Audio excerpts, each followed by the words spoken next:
Hey, I'm not surprised, motherfuckers.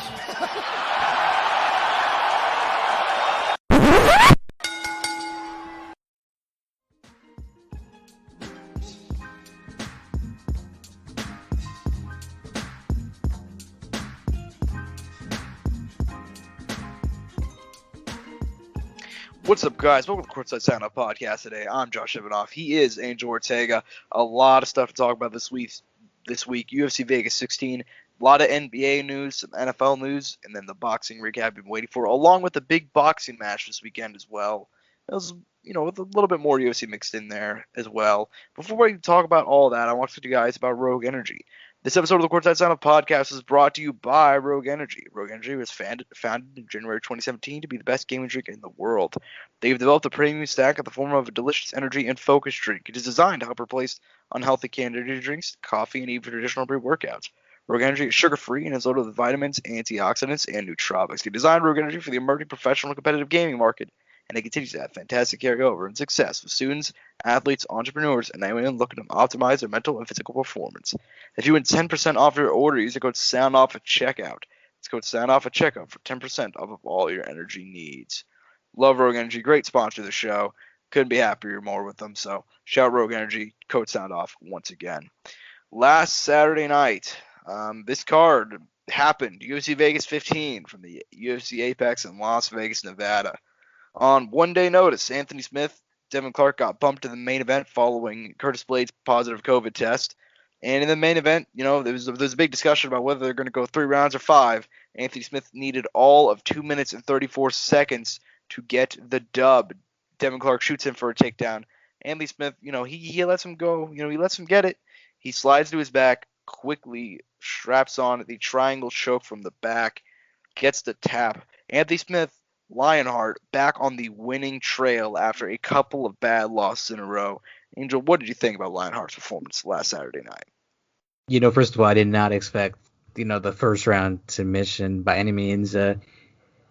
Due to good for him. He needed the win. We talked about that. He was in desperate need, and it just goes to show he's still a competitive guy. He's not just a journeyman, right?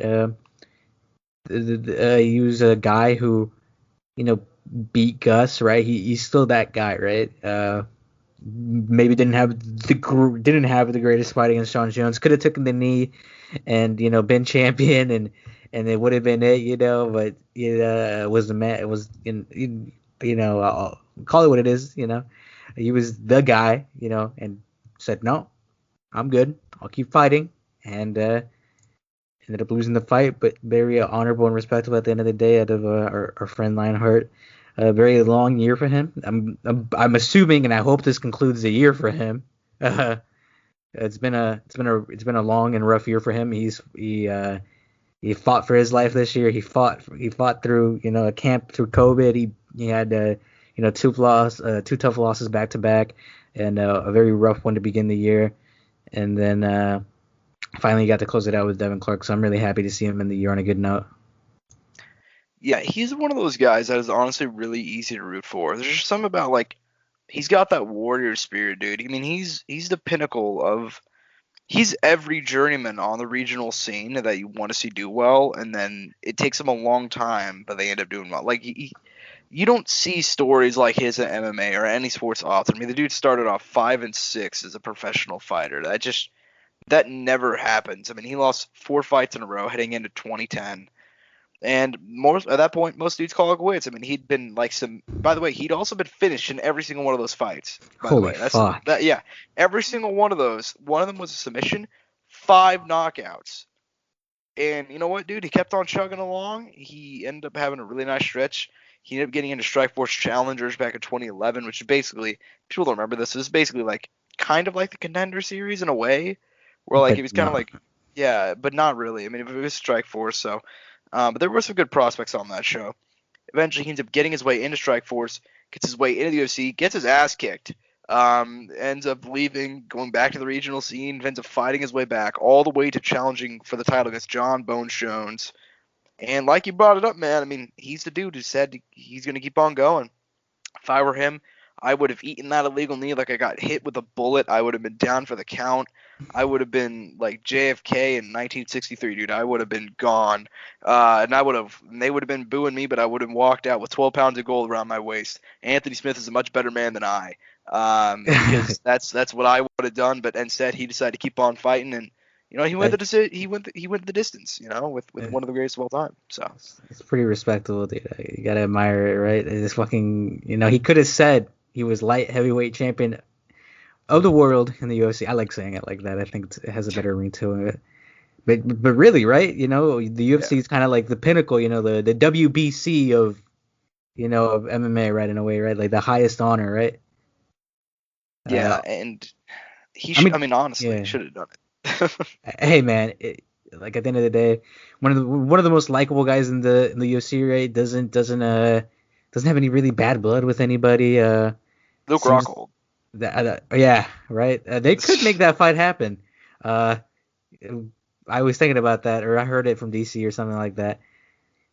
But yeah, very likable dude. Hopefully one day after he's done with MMA, his brain's still intact, his mind is still there, and he gets to be on the commentary desk, because I do like him on the commentary desk. He's one of my favorites. He's up there with my personal favorites are Dominic Cruz and Joe Rogan. Josh, I don't know who you like on the desk. I'm a big fan of DC. I'm a big fan of the other DC, Dominic Cruz, as well. And then Paul Felder is really great as well. I mean, I'll be honest, man. I think the UFC's current commentating, all of them are great. Yeah, it's honestly. weird because we've had some really terrible commentators over the years, but like their current crop they got right now, really great. Oh yeah, and shout out Michael Bisping. Bisping holds it down for real, dude. Bisping's great. Bisping does a good job. He's a funny dude. Doesn't seem like it'd be his wheelhouse, but he does it. You know what I mean? Yeah, and he's gotten good at it. I mean, I remember when they first put him on the Contender Series, and then he was, he was the dude that's been leading a lot of the pay-per-view cards, especially over there on Fight Island. So, shout out him. But anyways, back to the fight real quickly before we go and move on. Great performance by him. Devin Clark's a tough dude. And just seeing him get back in the win column, it was nice to see, man. I mean, he's only 32, but he competed in his 50th fight. I don't know how much he has at the top for 205. I mean, I've always been a little bit questionable on that. I mean, he does have a lot of great wins, but it'll be interesting to see where he goes from here. There's a lot of fights that could make for him, so we'll see what happens. Moving to the co-main event, Miguel Biaza. Dude, this kid, I mean, I hyped him up a lot for this fight, but shout out Carmel Thunder, bro, 10-0. So getting the arm triangle choke win over Takashi Soto, who is a great guy in his own right. What do you think about him in the co-main? Dude, I mean, he just towered over him too, dude. He managed to keep like good distance. I watched it. I was just like, oh god, I already know how this is gonna go. I thought it was gonna be a knockout. Honestly, I didn't think there'd be a submission. Dude, honestly, you never expect the submissions, dude. I don't think you ever can like predict it. You can maybe expect a knockout, right? Submission, you never see. Shout out to him, 10-0. A fun dude for that welterweight division, dude. I think he's fun. He has a lot of stuff to look forward to in there. Yeah, he has a lot to look forward to. He's a highly rated prospect, man. I mean, I got a lot of hopes for that kid. He's big, he's long, he's lanky, he's got great reach, great knockout power, and then he also showed a bit of the submission skills. So shout out him, man. And now he is 4-0 in the UFC. I mean, I'm counting the Contender Series fight, and I guess if you want to get technical, 3-0. But all three are wins via finish, and wins over Takashi Soto and Matt Brown are nothing to scratch at, dude. Great wins there. But is there anything else on the undercard you want to talk about? Nothing I personally want to highlight. I'll put it like that. I that's my favorite thing is when I ask if you've got anything, you're like nothing. Like that's and that's rare. But listen, man. I'll go ahead and run through what we got here. Bill Alguio, great win there over Spike Carlisle. Norma Dumont, dude. This girl bangs, and she was taking on Ashley Evans-Smith, who I talked about it last week. She's been around in this game forever, and it's so weird to think about because you really don't think about it, dude. Like I want to say she's the longest female fighter on the roster at this point. Like I don't have anything to back that up. I might be talking out of my ass. You think she is longer than Roxy? I guess Roxy's been in and out. I'm talking about in the UFC. Okay. Yeah, but like I think it's either her or Sarah McMahon. I want to say. You don't want to consider Strikeforce in there? No, no, I don't. No, Okay, it's okay. just Okay, I mean, they got, they were from that branch, so that's why I yeah. asked. No, I'm fucking around. Yeah, man. I think it's either her or Sarah McMahon though for UFC wise. Uh-huh. But dude, Norma Dumont, who was mostly known for getting absolutely smashed by Megan Anderson earlier this year, went out and put a beating on her, dude. Norma Dumont, I mean, I'll give her credit. She should be fighting 145 because she missed weight by like 5 pounds for this fight. But I mean, you saw why she was matched up with Megan Anderson. She dominated Ashley Evans Smith. This was a great performance, 30-26 across the board. Great performance there. And then on the undercard, we got a couple of other ones. Nathan Manis defeating Luke Sanders. That was a banger of a fight. Very underrated. He got the performance of the night. Bones right there. Sue Mohada. Oh, man, I'm gonna mess this kid's name up. I'm sorry because this kid bangs, dude. Sue Mahadajeri. 13-4. Knockout of Malcolm Gordon on the prelims. This kid's got potential, dude. And then also Rachel Ostovich losing to Gina Mazzani. That is the end of her career. Is she officially cut, or is that like one more fight? You think they'll give her squeeze out one more fight out of her and then cut her? I'm gonna go no. I mean, I think generally speaking, and this is just off of like whenever a UFC fighter gets signed, it's always like a 4-fight contract for their first contract, unless it's like a really high profile name. This is her fourth fight and she's lost 3 in a row. It's very unlikely she comes back. But I think she probably just came back to go in because this weekend she was doing something like she was selling something on like her Instagram or she started something. It wasn't an OnlyFans, but you know what I mean. It was some sort of. Dude, MMA Twitter would have been all over it if it Oh, was. I know, but she started something, so that's part of why I think she fought this weekend, or she just decided to coincide the launch of something with it. But Probably. yeah, I mean Probably. that would make more That's sense. probably more that. Yeah. What's it called? Do you ever get on Twitter when she's fighting? Oh yeah, for sure, dude. It's hilarious. Dude, it's something special to say the least. My goodness. Uh, Yeah, man. It's God, dude, I don't know what to say. It was I've never been on there, and like actually I got on, I saw a tweet, and my good, I wanted to send it to you because one, it was hilarious. I'm not gonna get into what it is right now. I'll talk about it afterwards, but man, it was something funny. yeah, man. She has some interesting followers, man. I'll put it like that. I It's mean, some simps, dude. It's dude, simps. Just that's call the it what weird it thing though. call it what it is. That's the weird thing about MMA Twitter, man. There's simps everywhere. That's the weird part, dude. I mean, like for every single fighter, it's for not No, for, not like, even just females. You're not even wrong. exactly, dude. It is MMA Twitter is a weird place. Like it's strange. I don't It's whatever. odd because no one else says some of the things that MMA Twitter does in other sports whatsoever. Like not even damn near the same, if you know what I mean. Oh yeah, man. It's brutal out here. But anyways, man. Yeah, she's done. Like Okay. on a fight standpoint, I think she's done. And that's not me saying like she's bad. And here's the thing that sucks is because she very clearly has grappling talent. Oh yeah, we saw And that. she is an excellent grappler. I mean, you saw that in the Page fight. She submitted a girl in her first UFC fight, whose name it's slipping out of my mind. And she has talent on the mat, dude. I mean, Gina Mazzani, who looked like 2 weight classes bigger than her, and I know Mazzani's fought at 135. Like Rachel Ochbich was winning the ground exchanges, but for whatever reason, her camp, which I know is almost entirely operated by her family, like they tried to put her into this role of being a knockout puncher, which is so strange to me. Like she'll land the big overhand right, but there's no real power behind it. There's not a whole lot of technique. She doesn't really turn into it. And so she'll What's I don't mean to cut you off, but what's the saying? It's yeah, like grapplers want to be strikers, strikers want to be grapplers, you know? yes, I entirely. think and that happens to almost everybody, except the specialists, right? Like the Damian Maias of the world, Yeah. the Israel Adesanyas, and then the the Ngannou's at this point, right? We'd say he's a not necessarily a striker specialist, but like a knockout artist, right? Like he goes for the the big KO, right? And I'd put it that way. Yeah. yeah, and there's those guys who are the exception, right? But then there's the guys who are a little bit more the one than the other, but aren't well rounded. And then to be quite frank, Josh, I mean, and I've talked about this with you in the UFC. There's very few guys who are completely well-rounded to the max. There's guys who are decently well-rounded or somewhat well-rounded, but there's no one to the max, and we've had a conversation about who you think that was at some point. I don't want to get into that whole conversation right now, but I think we'll that will always be a case in the UFC, right? Obviously the ultimate goal is to be like the ultimate martial artist, right? To have, great striking, great grappling, great everything, right? Great cage work, great footwork, great head movement all around. Obviously, one day, in year X, we'll have that ultimate fighter, Yeah, and I feel like that's kind of the thing that's kind of weird about the UFC is these are like the greatest athletes on the planet.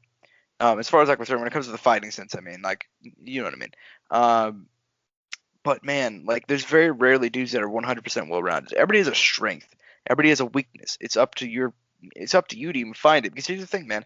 Even a guy like John Jones, who is phenomenal on the feet, amazing jiu-jitsu, incredible wrestling, strong as hell, dude out-muscled Daniel Cormier in his prime, who, is known for tossing dudes around despite being only like 5'11", quote unquote. Yeah.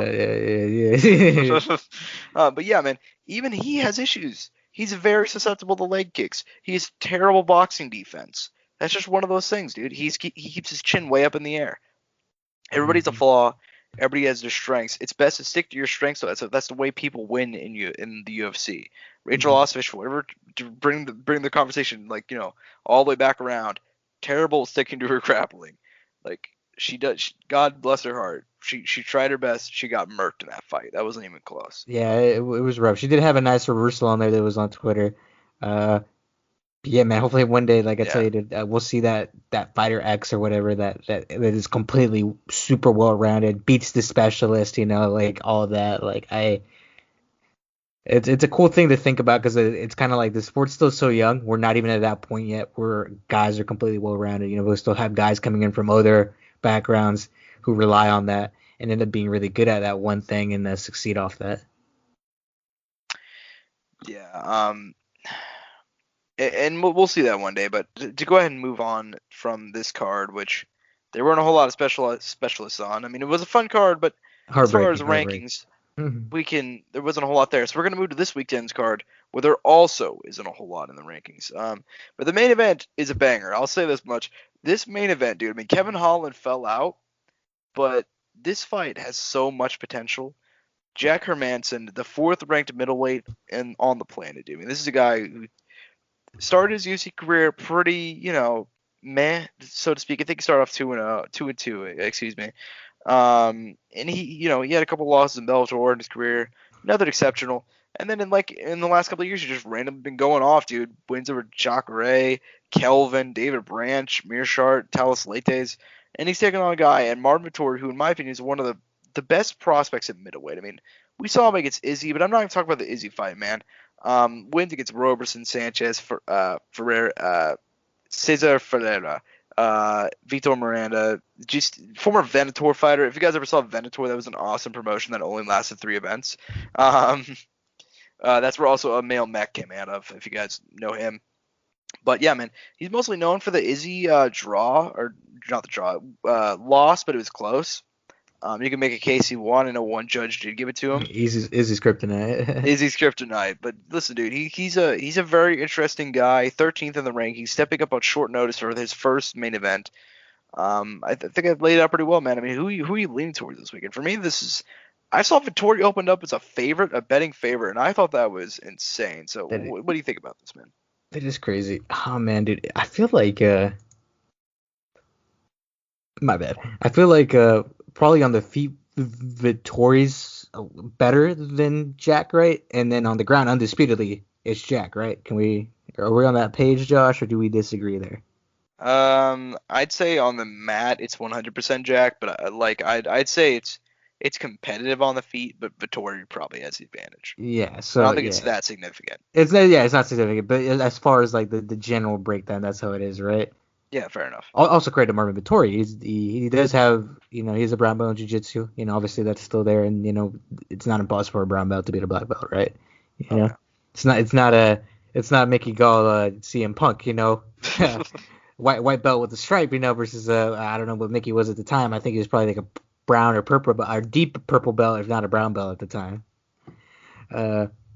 Man, dude, this is a hard one to pick. I want to see Jack still get his opportunity because it's a different name. Obviously, Marvin, young guy.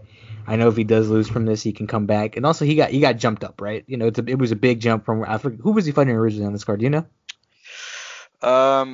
Kevin Holland, and then before that, Darren Till. Yeah. Wow. Really? Yeah. I'm not talking about Marvin Vittori, not Jack Hermanson. Oh, Vittori was on next week's card. He was fighting Jacare. Okay, yeah. I was Yeah, they wondering swapped him and Holland. Yeah, well, I was wondering who. Yeah, I think that would have been a good fight for him because it would have been like that he gets to fight that kind of like guy who's a seasoned vet. I always appreciate that when a young guy's coming up, they kind of get that victory over that guy who can probably still rely on his smarts to win, and not necessarily all the other physical attributes that maybe have gone away with the years. This Hermanson fight's a tough one, man, for him. I did not ever expect him to be here this quick. I didn't even know if he'd ever fight Hermanson in his career, just kind of like because of the trajectory that his career would have gone, right? Or if he did, not this early on, right? I want to pick Hermanson, man. He had that good little streak there. I think he's looking really good. It's just that Cannonier loss, and he's really not that far away from that title shot opportunity. Obviously, with Izzy being gone right now and making his move to the light heavyweight and getting ready for early next year.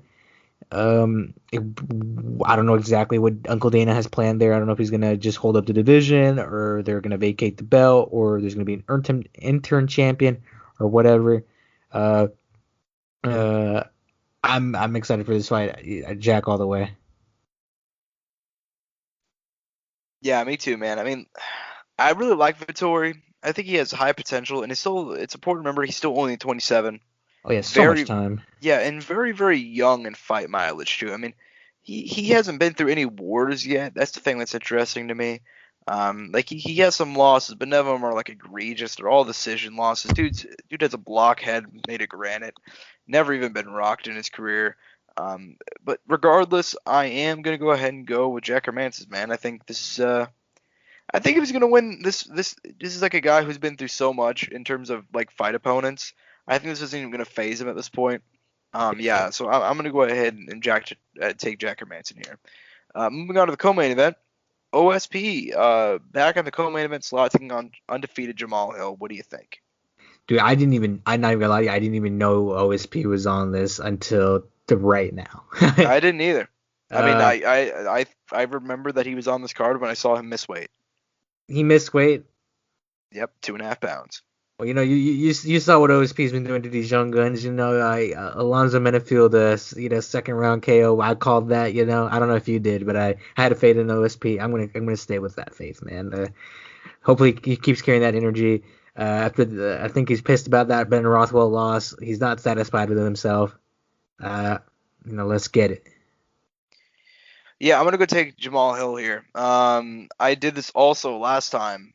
I said after the Rothwell fight that I'm never gonna pick OSP again, and which is why I picked Alonzo Menafield to beat him even after did not work out. Even after Alonzo Menafield got wrecked by Devin Clark, because I was just like, dude, I can't trust OSP. I do trust Jamal Hill a lot more than I trusted Alonzo Menafield. 8-0. I want to say all but 2 of his wins are via finish, and he's beaten some good dudes too as well. Decan Townsend, Darko Stasiak, Clidson Abreu. Dude is undefeated in the UFC. Had multiple finishes.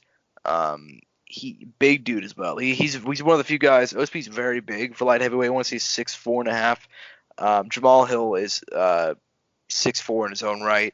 Actually made weight. Young kid. So yeah, man, I'm gonna take Jamal Hill here. I think he's going to go out in there, especially considering that OSP missed weight is a big thing for me. I mean, one thing you could always say about OSP, dude's a professional. Even whenever he was fighting, like he fought John Jones like 9 days notice, May 205. Dude's always been a professional. First time he's missed weight. I don't think that bodes well for him. I really don't. He's been through a lot recently. I mean, you can make a damn good case he should be on a 3-fight winning streak right now. But he's so inconsistent, man. He really is. So I'm going to take Jamal Hill here. But outside of that, is there anything on the undercard you want to talk about? Nothing I want to personally highlight. So yeah, it's another one of those. It's another one of those cards. It really is, man. It's rough. It does get like that usually at the end of the year, but the year always closes out well. Yeah, and I think the year end card headlined by Wonder Boy and Jeff Neal, banger, absolute banger. And then next week's card's a Still banger too. bagger. Still a banger. So, but yeah, as for this card, Nate Landwehr, Mozvar Elawev. Shout out Mozvar Elawev, dude. Keep an eye on this kid. Opening up the main card, 26 years of age, 13-0, 3-0 in the UFC. Had wins over Enrique Barzola, beat Mark Grundy last time out. Dude has a lot of potential, and Nate Landwehr is just a freaking animal, dude. This kid's ridiculous. That should be an awesome fight. Justin James versus Gabriel Benitez should be a really fun fight. Luis Molca taking on Jose Quinones should be a fun one. Matt Wyman, yes, Matt Wyman is fighting in the UFC in 2020. Matt Wyman, who's been in the UFC since 2006, took off for like 5 years, randomly returned last year against Luis Pena, has gotten wrecked 2 times in a row, is taking on Jordan Levitt. So Jordan Levitt. there you go. 25-year-old young Jordan Levitt. And then the best fight on the card, John Vellante, back at heavyweight, boys. He's doing it again. Round 2, taking on Jake Collier, former middleweight, who has now ballooned up to 265 pounds. Holy shit. He took 3 years off of MMA after beating Marcel Fortuna back in 2017. Came back as a heavyweight, got TKO'd 45 seconds in, taking on John Vellante, who's also fighting at heavyweight for some reason. And this is going to be a battle to watch. Dude, I just saw the before and after pictures. This man looks so different. I know, dude. It's not going to be good. It's not going to be pretty. But you should watch it.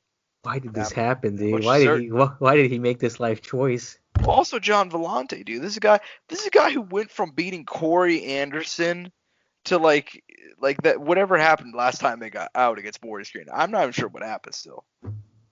But whatever, man. This is a fight to watch. That's for sure, dude. It's an absolute fight to watch.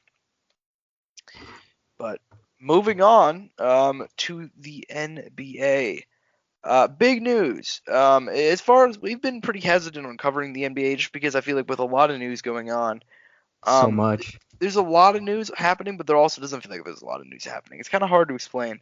There's a lot of small moves flying under the radar, and it's really pointless to talk about it because a lot of the players that are being traded and they're being swapped around from team to team to team, they're immediately being gone the next day, so there's no point in talking about them. You know what I mean? Like, we could have talked about like something like what is it? Rubio getting traded to OKC. He was gone the next day. You know what I mean? Like, but there has been a lot of moves. It's quick. So we're gonna go ahead and start off with the one at the top. In my opinion, the most important one: Russell Westbrook being traded. Yes, Russell Westbrook, who left OKC after Paul George being traded 2 off seasons ago, gets traded to Houston. They said, oh, you know what? Him and Harden doesn't make any sense. But they get along. They're friends. They'll make it work. And honestly, near the end of the season, they did make it work. And then they got into the bubble, and it all fell apart again. And then after that, I guess for whatever reason, they decided to go ahead and ship him out, man. The Rockets wanted to get rid of him, and he wanted out.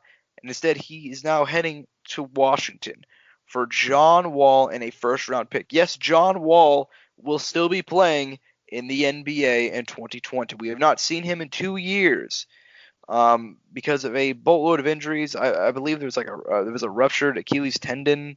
There was a couple of heel injuries in there. I think there was an ACL somewhere down the line. There's a lot. Regardless, the dude's been gone for 2 seasons, and he's back. And I'll say this much, man. This is a very high-risk move for Houston in terms of you're getting rid of a top point guard for a guy that's had a lot of injuries.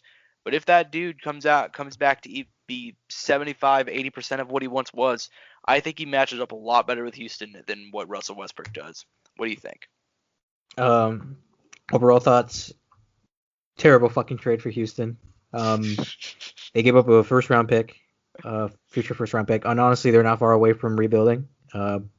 It's a known fact at this point that James Harden wants out. that reality is not that far from now, especially now.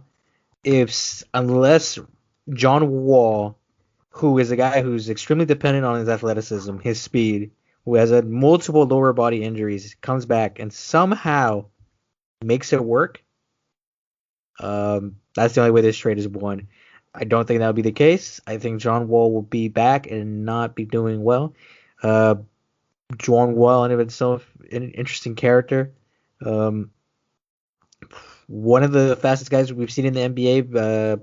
In more recent time, De'Aaron Fox. I forgot who it was in an NBA game. As another NBA player said that Fox was probably the fastest player in the league since John Wall's entering, at least as a noticeable guy, a noticeable name. Now he's back, and I don't know, man. The Houston fit is cool. I'm actually the big winners of this trade were the Washington Wizards, man. They got Russell Westbrook, who I think will be a better fit with Bradley Beal than what John Wall would have been, and I think they could be fun. I feel like Bradley Beal's gotten significantly better over the last few seasons. Can space the floor, can drive in, has multiple ways that he can finish. And he has Westbrook, who's a good, reliable point guard, a very has his issues, has his problems. Obviously no sharpshooter. You're not going to give him the ball at the end of the game to shoot that three ball. But he's a guy who's energetic. Will bring it every night. Definitely inspire the team, pick up the guys, and hopefully get some of the youth involved they have there. Overall, I just thought the trade was a million times better for the Wizards. Yeah, and let me go ahead and rephrase what I said at the start about how I think it could be a better fit for Houston. That does not mean Houston won this trade. Houston is in a very bad position right now. They're basically banking off the idea that John Wall can return to that 75-80% that I said earlier. And if he does, I think he'll fit better. That's not necessarily a great standard because him and Russell were just, for 75% of last season, it was them just kind of just running around, not really being on the same page, just kind of jacking up shots, especially in the playoffs, dude. Everything fell apart in the playoffs. And I thought they were looking good before that too, which was kind of lame. Because I thought they kind of figured it out. Russell was having his best numbers in like a long time, and he was not just jacking up shots, and him and Harden working well. And I think it's really stupid that they're quitting on this experiment after one bad playoff stint. I think it is really, really stupid. I understand it's just, my opinion. They're probably no better than I do, but whatever, man. And then also they're not only banking on this, they're also banking on, they also signed DeMarcus Cousins. I know, dude. They're trying to get back that Kentucky team from back in the day. All they need is Eric Bledsoe now and Patrick Patterson. Exactly, and that is just why you have a really good roster, man. That roster is pretty, I guess, maybe not good is the best way to put it, but they fit very well together. Sans Russell and James Harden, but they seem to be figuring it out near the end of the season. And the fact that they're blowing it up this early is really, really stupid to me. And I think Houston lost this trade, man, especially considering what's going to happen next offseason, man. I saw that, they said that he got his guy. You know what I mean? And as in that, Harden got his guy. Because I guess Harden wanted to play with Wall over Westbrook. And I'm like, dude, we've seen this 3 times now. It was whenever they wanted they ball for Russell Westbrook, they were like, oh man, Harden got his guy. And then now they're doing the exact same thing again. Oh man, Harden got his guy. At what point are we going to realize maybe James Harden just doesn't fit well with another player who takes a primary amount of shots? You know what I mean? He needs players that he might as well be the point guard at this point, right? But I guess that's just my opinion. Yeah, that's the way it goes. Hopefully it works out for them. Hopefully it works out for both teams and they're both competitive. At least now, if I am the I mean, it's gonna be a fight for that 8 seed, right? That's something an 8 seed over there in the East has to be, right? Who made the AC last year? Was it the Magic with like 30 wins? Probably the Magic, yeah. Yeah, I don't think it's gonna be much of a battle. I think Washington's gonna make the playoffs, dude. Like this is just Well, no, the reason I say that is because the Magic are still the Magic. Obviously, we don't know what's going to happen with the youth they just brought in the draft, right? Anything could occur. Another point guard, so they might be giving up on Markel Fultz, or maybe they want Markel Fultz to compete for that spot more. And then along with that, what is it called? Obviously, the Hawks went into their team is solid, terribly defensively, but could make the playoffs. They didn't make the playoffs last year. And obviously they have the play-in tournament, so I think more teams are going to make it no matter what because of the play-in tournament. So, I mean, it's very likely that the Wizards do make the playoffs no matter what because of that. Because I think they're going to have, one or two more teams come in to the playoffs, right? Because of that? I don't know exactly how they're doing it. I don't know either, honestly. I know they're having a play-in tournament, though. So they Yeah. play less games, and or not necessarily play less games, but somehow it works out better. Yeah, no, I think the East near the bottom is gonna have there's gonna be more of a fight for those last couple spots for sure. Yeah, man, I do think for Washington, I think that is an interesting team there. I think it's gonna be fun seeing him and Beal play together. And I don't think it's gonna be much of a battle to make it in. I think they're gonna make it in regardless. I'd put it more likely that they make the playoffs than Houston. Honestly, I'm not sure if that's like a bold prediction or not, but I don't fully disagree with it. I'm not gonna lie to you. yeah, I mean that's just the way I feel though. But regardless, man. I mean, moving on, there were other moves that were made, man. I mean, we talked about Cousins going to, Houston. We talked about that whole situation with Westbrook and Wall. The bigger news, in my opinion, is that the Lakers, they're reloading, man. I mean, they're reloading and they're going back for round two. So not only did they get their boys, they got them back. I mean, AD was a free agent technically. I mean, in the purest technicality, but anybody with even like a slightest knowledge of basketball knew he was going back. Like nobody thought he was not going to head back, right? So he ends up signing for 5 years in a massive contract. 5 years, 190 million. I mean, it's an insane contract. Not only that, but they had LeBron, who I believe, did they have LeBron signed up for another 2 years or was it 3? I'm pretty sure it's 2. I want to say it's 2. I know it was. I'll tell you this. I was surprised when it was 2 because I was like, holy shit, he's only giving 2 more. But before you continue talking about the contract, there was a lot of talk about like whether or not like how like Davis was going to get money, right? Like for sure, but how long he was going to stay because of obviously once again we don't know how long LeBron's going to be here, right? And at this level, and if AD wants to dip out, it would he'd have a player option or he'd be able to get out quick, right? Like he matches contract kind of with LeBron's, right, to see, right? And he did not do that. So now he's going to be locked in there for 5 years, making a lot of money, and playing with the team that he has now, even or how whatever happens with the team right after LeBron is gone, because it's going to be him and the crew that's left after those 2 years. Like I said, we don't know what's going to happen. Anything can happen from now, in the next 2 years, 3 years, 4 years, whatever.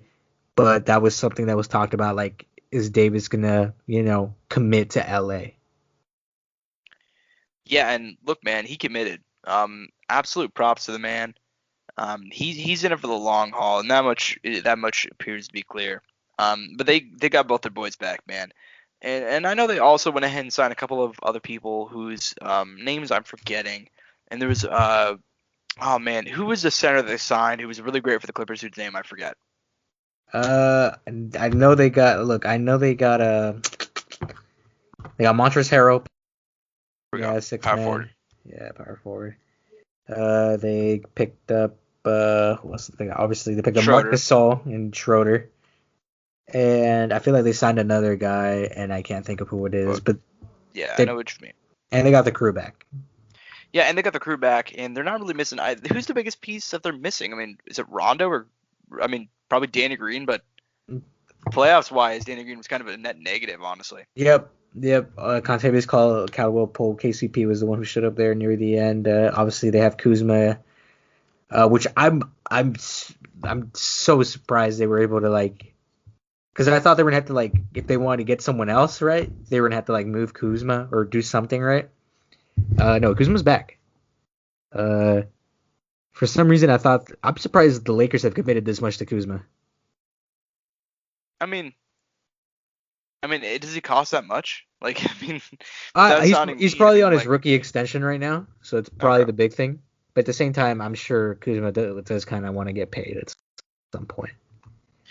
Last year was not his year, though, man. I mean, it really wasn't. I understand he was taking like less of a role, but he Granted, was man, not a. we've Yeah, seen this with the guys who play LeBron who are good somewhere else. You know what I mean? yeah. I mean, he was probably the third best person on that team, if I had to guess. Play wise, probably, yeah. Obviously I mean, that Rondo doesn't not mean in. much. I mean, Yeah, that doesn't mean much. Yeah. it is a substantial drop off. I mean, I remember like in the finals, you could make the argument that like Lakers obviously had the two best players, but he had 3 through 10, like for the next best I mean, players. You know what I mean? honestly, if you show me the Heat lineup and as a whole, I probably pick the Heat lineup as better. I'm not gonna lie to you. Yeah, that's fair. I'd Uh, pick most. I mean, overall lineups, yeah, I'd pick most teams in the league. That's not even. But LeBron and AD have that much chemistry. It's so good. Granted now you Oh could. yeah, now it's not even close. I mean, especially Well, granted, I think I still have faith in the Clippers. They picked up Serge. Serge is back with Kawhi. I thought that was a big that's move. big. That's another move we had to talk about. I was happy about that. Another guy, obviously a winner. Played with Kawhi. Apparently friends with Kawhi, like really good friends. Like they get along pretty well. I didn't know that. Uh, and he's back. Apparently he texted him and he's like, "Are you coming? You coming, bro?" Or something like that. Yeah. Which in the wrong context that could have been worrisome too. So yeah, that was some news he got there, Serge. Hopefully he could do something. Hopefully Paul George shows up next year. No more Doc Rivers. Kind of sad about that. Doc Rivers has now pleaded his allegiance to the The process, which is also a another good. team who's yeah. I think that was a good move. I think Doc. Did we talk a lot about that last week or whatever that announced? Did we get into any details about that as far as Doc? I don't think so. I don't think we got into details. Okay, we'll get into it a little bit now if you don't mind. Yeah, First of go ahead. all, great fucking coach, winner, championship. Uh, guys. I think it will bring the best out of Embiid. Truthfully, I think he'll be able to talk to me, be like, hey man, I need you to sit out. I need you the next game. I need you to be healthy. Because honestly, something that Embiid's always gonna need in his career is probably someone there to manage him. And Embiid is one of those guys who's like, no, put me in, like doesn't care, wants to play. And that is not the case. And I feel like with Doc, Doc will be able to tell him, hey man, you can't do it tonight. You need to sit out. You need to play less. I need to take you out. You need to split minutes with someone. It's just we can't have you out there every moment right now if you're having these constant injuries or whatever, right? And obviously with the floor spacers, that makes it a lot easier for Doc. I'm pretty sure he'll be able to use those guys great in his rotation. Yeah, overall that move is great for Doc. I think Sixers was probably one of the best spots he could have ended up at in outside of the Celtics. If the Celtics decide to move on from their coach. In my opinion.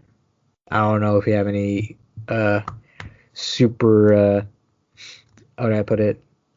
Anything to say about that. I mean, I think generally speaking that he's the right person for that team right now. And part of it also it goes into the fact that I don't know why the Clippers saw their two stars have a meltdown and think, yeah, man, the Hall of Fame head coach is the one that sucked. Like Yeah. I really don't get it, honestly. Like, I really didn't understand the decision to fire Doc. I think that's Yeah, I didn't at get least that in the either. last few years. Like, that is Did he get fired? Was it actually him getting like they decided to part ways? I mean, come on, they decided to part ways. I mean, Yeah. Well, you yeah, never know. yeah, Yeah. yeah, it was consensual. You know what I mean? Also, Like, it he's back was with Tobias Harris. That's another thing. that's big.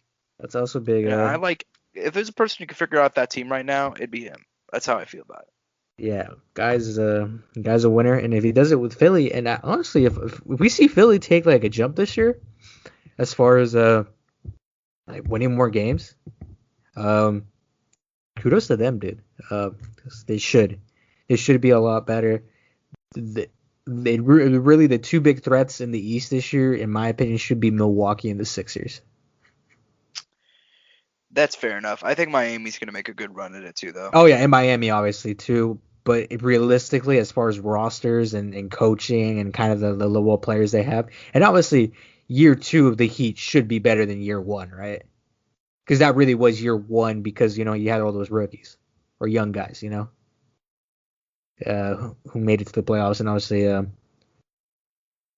obviously they're not used to that environment yet, and they're not even in the regular playoff environment to begin with, right? So that's going to be another thing once things go back to normality at some point in life that they'll have to deal with as well. Yeah, and I do think that team's going to get better as time goes along, and they're just, they need more time to develop. That's why them coming out of nowhere last year was such a big thing, man. I mean, because they weren't seen to be at that level, but they did it out of nowhere. And that's why they were so excited. Who's your dark horse this year? Like who's your not necessarily Miami. I don't think that'll be replicated for a while. But who's like your team that's like that will definitely exceed expectations? I don't, people did have faith in Miami because of Jimmy Butler. But the thing is, if you go back and look at it, you see the rookies coming in, you see the situation. Goran Dragic is out. They really did exceed all expectations. And I'm talking to what team will completely exceed expectations this year or take that big step? Will it be the Nuggets? Will it be, obviously the Nets are only going to exceed expectations with the return of Kyrie and Kevin Durant, right? But do you see anybody like that this year, or is it kind of you think will be kind of pretty routine? I don't think there's going to be any super shockers like the Heat were. I mean, the Heat, man. I mean, that's the type of thing we're not going to see replicated for a long time. I mean, they were and they weren't really. I mean, they were hyped up, but like nobody expected them to make it to the finals. I mean, that's that.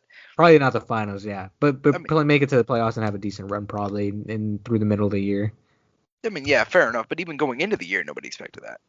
Yeah, People thought they'd be a playoff team, but I mean, outing the MVP in 5 games, like making it to the finals, going 6 with a decimated roster. I mean, that was insane, man. But I don't think we're going to see anything like that. I think teams of overexcelling. I mean, bring it back full circle. I think the Wizards might be a team that overexcels in terms of I could see them being a 3 or 4 seed if that team's entirely healthy. Now, that doesn't mean a whole lot because there's a very steep drop off after, the Nets, the Bucks, the Heat, and probably the Sixers. But even the Sixers have like a really weird roster situation right now. So there's a very steep drop off after the first 4. And granted, look, we still don't know where Brooklyn's at. I really do think maybe like the first 5, 6, because also when I give credit to the Pacers, I mean it really is those last 7 and 8 spots that are kind of rough looking in the East, Yeah. Opposed to the West, where 1 through 8 are all pretty well rounded, and obviously 1 and 8 probably most of the time in the West will, and no matter what a 1 and 8 seed when they face each other, obviously the 1 was significantly obviously favored. Oh yeah.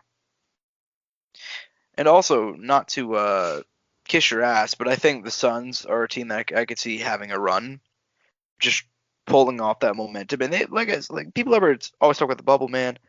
They were good outside of the bubble whenever they had your young center whose name I always forget every single time. My boy D8 and DeAndre Ayton. Yeah, DeAndre Ayton. Dude was a monster. And you guys were really good at the start of the season before he got suspended. Like, him and Book clearly have chemistry, and then they added a great point guard in Chris Paul, and they've added some dudes on the other side. Like, just added some overall good role players that fit in well with the roster, in my opinion. Shout out Jay Crowder. Yeah, so I would not be surprised if they do have that development to make it into be a top playoff team, at least in the West. Like, I say top, 5th seed, 6th seed. Yeah, I'm really curious to see how the team does post Chris Paul era, because it will happen, early on. Yeah, man, it's crazy, man. I'm curious to see what happens. I don't want to get into some of the ideas I have for the future for the team, but not now. But there's some stuff I have thought about that could happen later on. Is there any specific stuff you want to talk about that we have on the list regarding the NBA that we haven't brought up yet? Yeah, Tank Commander LiAngelo Ball goes to Detroit. All three Ball brothers are now in the NBA. He's spoken into existence. I mean, technically, LiAngelo was in the G League before this. I mean, he played one game with OKC. And I was really hoping he's going to be our tank commander. I mean, I was looking forward to LiAngelo Ball and Al Horford just going out there sucking for 82 games. Now, that's not what happened, but The way I have it understood is that he's like signed to the team, but he has to play like he has to 100 like no matter what play a certain amount of games for or time for the G League team, and he has the potential chance of coming into one of the games, which honestly for the tanking Pistons, I mean, what do you mean, man? Blake Griffin, he's going to come back. Blake Griffin, Derrick Rose, and carry those young guys. So bad, I feel so bad. Him and D Rose, man, because I'm surprised no one's tried to pick up Blake Griffin, dude. Even though he gets hurt, I'm not surprised, dude. I think last year was it, man. You think so? Dude, the guy looks the guy developed that jump shot, dude. Like he finally got like something that made him better. Dude, honestly, if Blake Griffin was 100% healthy, he could be on a championship contending team right now and be like probably like the second guy, if not the guy. In Detroit, in his second season in 2018-2019, he was arguably having a top 5 season. That's the thing. People don't like that. Sounds insane, but if you look at that season, 24.5 points a game. He's putting up 5.5 assists, 7.5 rebounds. Dude was making buckets on. Like, he developed the jump shot. He wasn't just an acrobatic dude. He somehow dragged Detroit to the playoffs. And then after, putting in something like 40 minutes a game, like, for the entire season, he ended up messing up his leg. He comes back, and even before he got injured last year, he looked like a shell. Because I think he tore his ACL or something in that playoff series against the Bucks. He had some really bad injury. It was like a knee injury. And then he comes back and he looked so slow, man. He got 15 points a game. So good though. Still a good bucket for sure. But like on the rebounding side, the assist side, he was only in there for like 20 minutes a game, dude. 28 minutes. He at least secured the bag. His contract ends next year. I would not be surprised if he retired after his contract ended. But also, to add to that, D Rose, dude. D Rose, who should have been picked up. Should have been picked up. Yeah, and I mean, there's still rumors that he might head to LA, which I think is an interesting decision. I still love the Miami fit. I think he will fit. I think if he were to go to Miami, that'd be a great fit. But dude, he looked good too. I mean, he looked damn good last year. 18 points a game. Like he looked. And this is the end of his contract, by the way. This year. Nice. I don't know if he has a player option or not, but this is the end of it. He's looking good. He's managing his health well. He's doing great. He's a 6-man now. He's not the guy anymore, sadly. But dude, on a team that has young guys, vets, and honestly, like, for a fact those young guys on that roster know damn well who D Rose is. Oh yeah. And will be super excited, super focused to talk to former MVP Derrick Rose. And have him on the team, coming off the bench, helping them, inspiring them, doing whatever. As far as a personality, like for a young team that is going into the playoffs with vets and could win, I feel like he would have been a great fit at Miami. I feel like Miami should still try to figure a way out, discuss that, really explain to him like the benefit of coming to the team if they can, because right now he was on a 2-year, $15 million contract, which I thought was pretty good, right? That if I'm Derrick Rose, I'm like, hey, man, I've been through so fucking much. I've been in the league for 12 years. Next year will be 13 years. I need to get on a championship contending team. This is my last run. I am probably the healthiest I've been since my injury. Let's make it work. I just really want to see him go to a contender, dude. I mean, I really think that if he were to go ahead and get a ring, he'd make it into the Hall. And because there's the one stat about, like, if he were to not make the Hall of Fame, he'd be the one MVP to not to. But I don't know, man. We'll see what happens from there. His story would be insane if he was just able to end it on a win. Honestly, if he won and retired, I'd be fine with that. And also, man, I mean, he's been turning it around too. That's the thing that's so interesting to me. He's somehow turning it around to actually, for so long, so many injuries. Now he's kind of developed into that role where, like, he's a bench player, but he's still one of the best damn shot makers on the team. Oh, he's somehow still so competent on Dude, the I, opposite side of the I ball. still remember that night. I saw I should have teared, dude. I can't deny it. I'm like, Josh, he's back. 50 points. The 50 points. I'm like, he's back, and the emotional outpour afterwards and everything was just amazing. And on top of that, man, I don't know if you remember. It might have been like maybe a year and a half before that, or maybe 2 years when he got hurt. He was like doing. I forgot. He was in a bad spot at the time. Knicks. And I think it might. I don't know if it was Knicks. It might have been post Knicks era. Might have been actually. Cavs. I think Cavs was whenever he was, because he got released from the Cavs and then he spent I think the rest of the year as a free agent because nobody wanted him. I think, and the only person that did was Thibodeau. It might have been. Minnesota. It was somewhere between those Cavs, Jazz, and Minnesota years. That somewhere in between. I sent you the thing. Something. Apparently, he like I told you, he came out of the gym after working out, and some guy told him, "Hey, you're the man," and he said, "No, not anymore." And I was like, "Damn." Fuck. So, and that really hit because I'm like, dude, oh, it can't be over. But now he's back. Turning around. He's the guy. So one of the guys who I hope next season during free agency gets picked up on a contending team, a good contending team, and has a great chance to win. He's one of the guys in the league that I think a lot of people want to see go out on a high, not on a low. Yeah, and there's not too many dudes like that where they're just so beloved, but he's one of those dudes. I mean, and for good reason. I mean, he was. I feel like if you ask a lot of people around the league or anybody who likes basketball, they probably won't dislike D Rose. There's probably a lot of other players that will dislike. There's guys I dislike in the league who aren't bad. Who are probably good guys. Like I dislike Jamal Murray. Guy's fucking nasty at basketball. He's probably not even that bad of a guy. But I fucking dislike the fuck out of Jamal Murray. I don't know if you have a guy. I just don't like the dude. I forgot. I was talking to someone else about this, and they're like, dude, I understand what you mean. Like the guy's probably a good guy, but for some reason, when your team is playing against him or them in general, it's just the way they care. You just don't like. And for me, that guy's Jamal Murray. I don't know if you have someone like that, Josh, but I do. I mean, I hate Draymond Green, but I think it's justified. Yeah, you're probably justified on that one. I mean, dude abused our team. I say our team. Steven Adams, pretty much. Okay. That's it. But whatever. He's an asshole. But it's all good. No one will ever like Draymond even if he does make it into the Hall of Fame, which he probably will. But you know. Good. No. I hope the Warriors don't win shit for the rest of the time he's there. Moving on. No. Yeah, but jokes aside, yeah, man. I mean, this is gonna be a fun NBA year, man. I mean, do you got anything else before we go and wrap up with the NBA topic? Preseason's next week, bro. I know no one gives a fuck about preseason realistically, but look, I care. I care because it's finally I get the taste of basketball. I get to see the young guys, the rookies. I get to see them warm up. Obviously, are they going all out? Probably not. I don't give a fuck. It's still fun, dude. It's basketball. Basketball's fun to watch, dude. If you ever go to your local Lifetime Fitness or whatever and just go out and watch the people play, it's still fun to watch. It's just one of those sports that's fun to watch, even if you're not watching at the highest level, in my opinion. I'm excited to see that happen.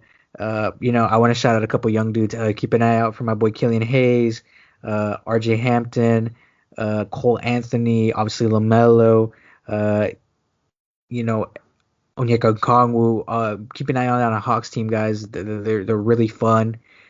Terrible fucking defensively. Will be absolute sharpshooters from the 3-point line.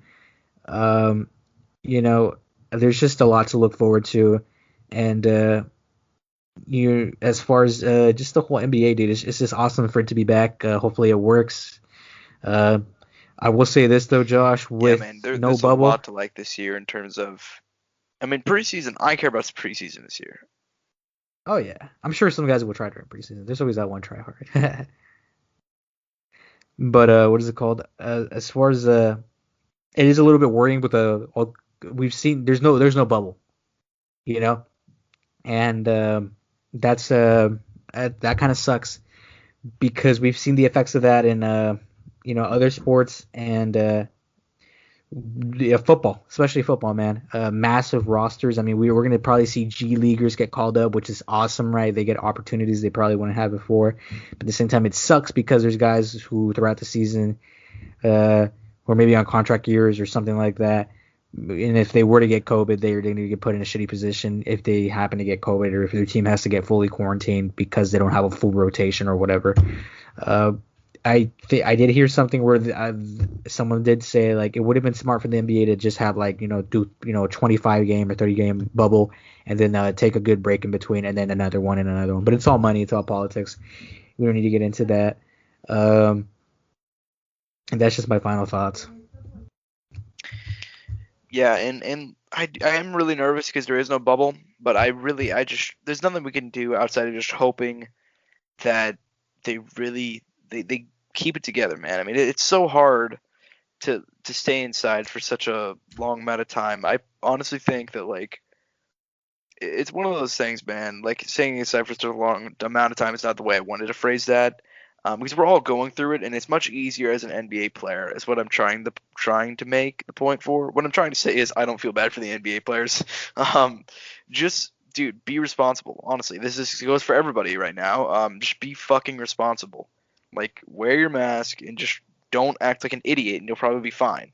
I understand sometimes people get it, and that happens. And there's sometimes you can't control stuff because sometimes people don't wear masks around you or so on and so forth. People are irresponsible. Just you can only control what you can control. And generally speaking, whenever there's large outbreaks with these sports teams, it's because they're just being stupid. I mean, we'll get into the NFL in a minute about really multiple teams, the Ravens and the Broncos, just being complete freaking idiots. It's so easy to control, especially in a sports situation. Because look, man, just test everybody. Rapid tests when they first come into the facility. Social distance. Wear masks. Boom. That's it. Like there have been multiple teams. There are multiple sports. Baseball had one big outbreak at the start of the season, and they were good. You know what I mean? NFL teams have had a couple people test positive here and there. There's only been two real teams that have had outbreaks: the Ravens and the Titans. So, I mean, we'll see what happens, man. I mean, I just hope that they're going to keep it together. But I mean, for some reason, the NBA, they're just not good at keeping it together with COVID. I remember when they were like 2 times throughout the bubble where they almost quit. You know what I mean? Do you remember those stories? Not even just for this. I'm not even talking about like the George Floyd situation. I'm talking about like in general. Yeah, I know what you're talking about. But yeah, man. I mean, but that's all I got for NBA, man. I mean another thing, dude. The big thing is these young guys, man. The guys who are in Florida, California, Texas, kind of the states that are a bit more free when it comes to stuff. They're getting money for the first time. They just got paid. They want to go out. They want to have fun. If I'm a vet on the team or if I'm a guy who's on the team, I'm like, hey, I sit down with I'm like, guys, we all just got paid. We all just got our money. But realize the situation. If one of you guys gets COVID or whatever happens, or a rotation, or a lot of our teammates get it, and a rotation gets so small that we can't play a game and it has to get rescheduled, it makes it difficult on anybody. Just think about that. Obviously they're not their parent. They're not anything of that. They're grown men. They're in the league now. They're making millions of dollars. You carry yourself how you want to responsibly. But it's probably gonna happen, dude. We'll see a guy, a team of young guys or guys who are tanking that don't give a fuck, who are probably gonna go out. We'll probably test positive for COVID, and it'll be a little while, and we'll probably hear about it. It's gonna happen. It's just a sad reality. Yeah. And I hope it's dealt with well. Yeah, it's an eventuality. I mean, it's honestly inevitable, man. I mean, there's only so much you could do, and some people are just really, really stupid with this whole COVID situation. So it's only a matter of time before it does happen. But I just hope that it doesn't, there's not too many big issues coming out of it, I guess is what I'm trying to say. But yeah, man. I mean, I guess that's all I got for the NBA, man. So go ahead. Yeah. So we spent a long time on there, but going ahead and moving on to the NFL, man. I mean, I guess we can start off at the top. I mean, the Ravens and the Broncos. I'm gonna ask you this question, all right? Did you watch? I know that normally it's like flipped and you're asking me questions. What did you think about the Broncos game, man? Did you watch it? No, but I'm aware of the situation. Josh, I need to ask you something. Did you know they were trying to get one of their coaches to be the QB?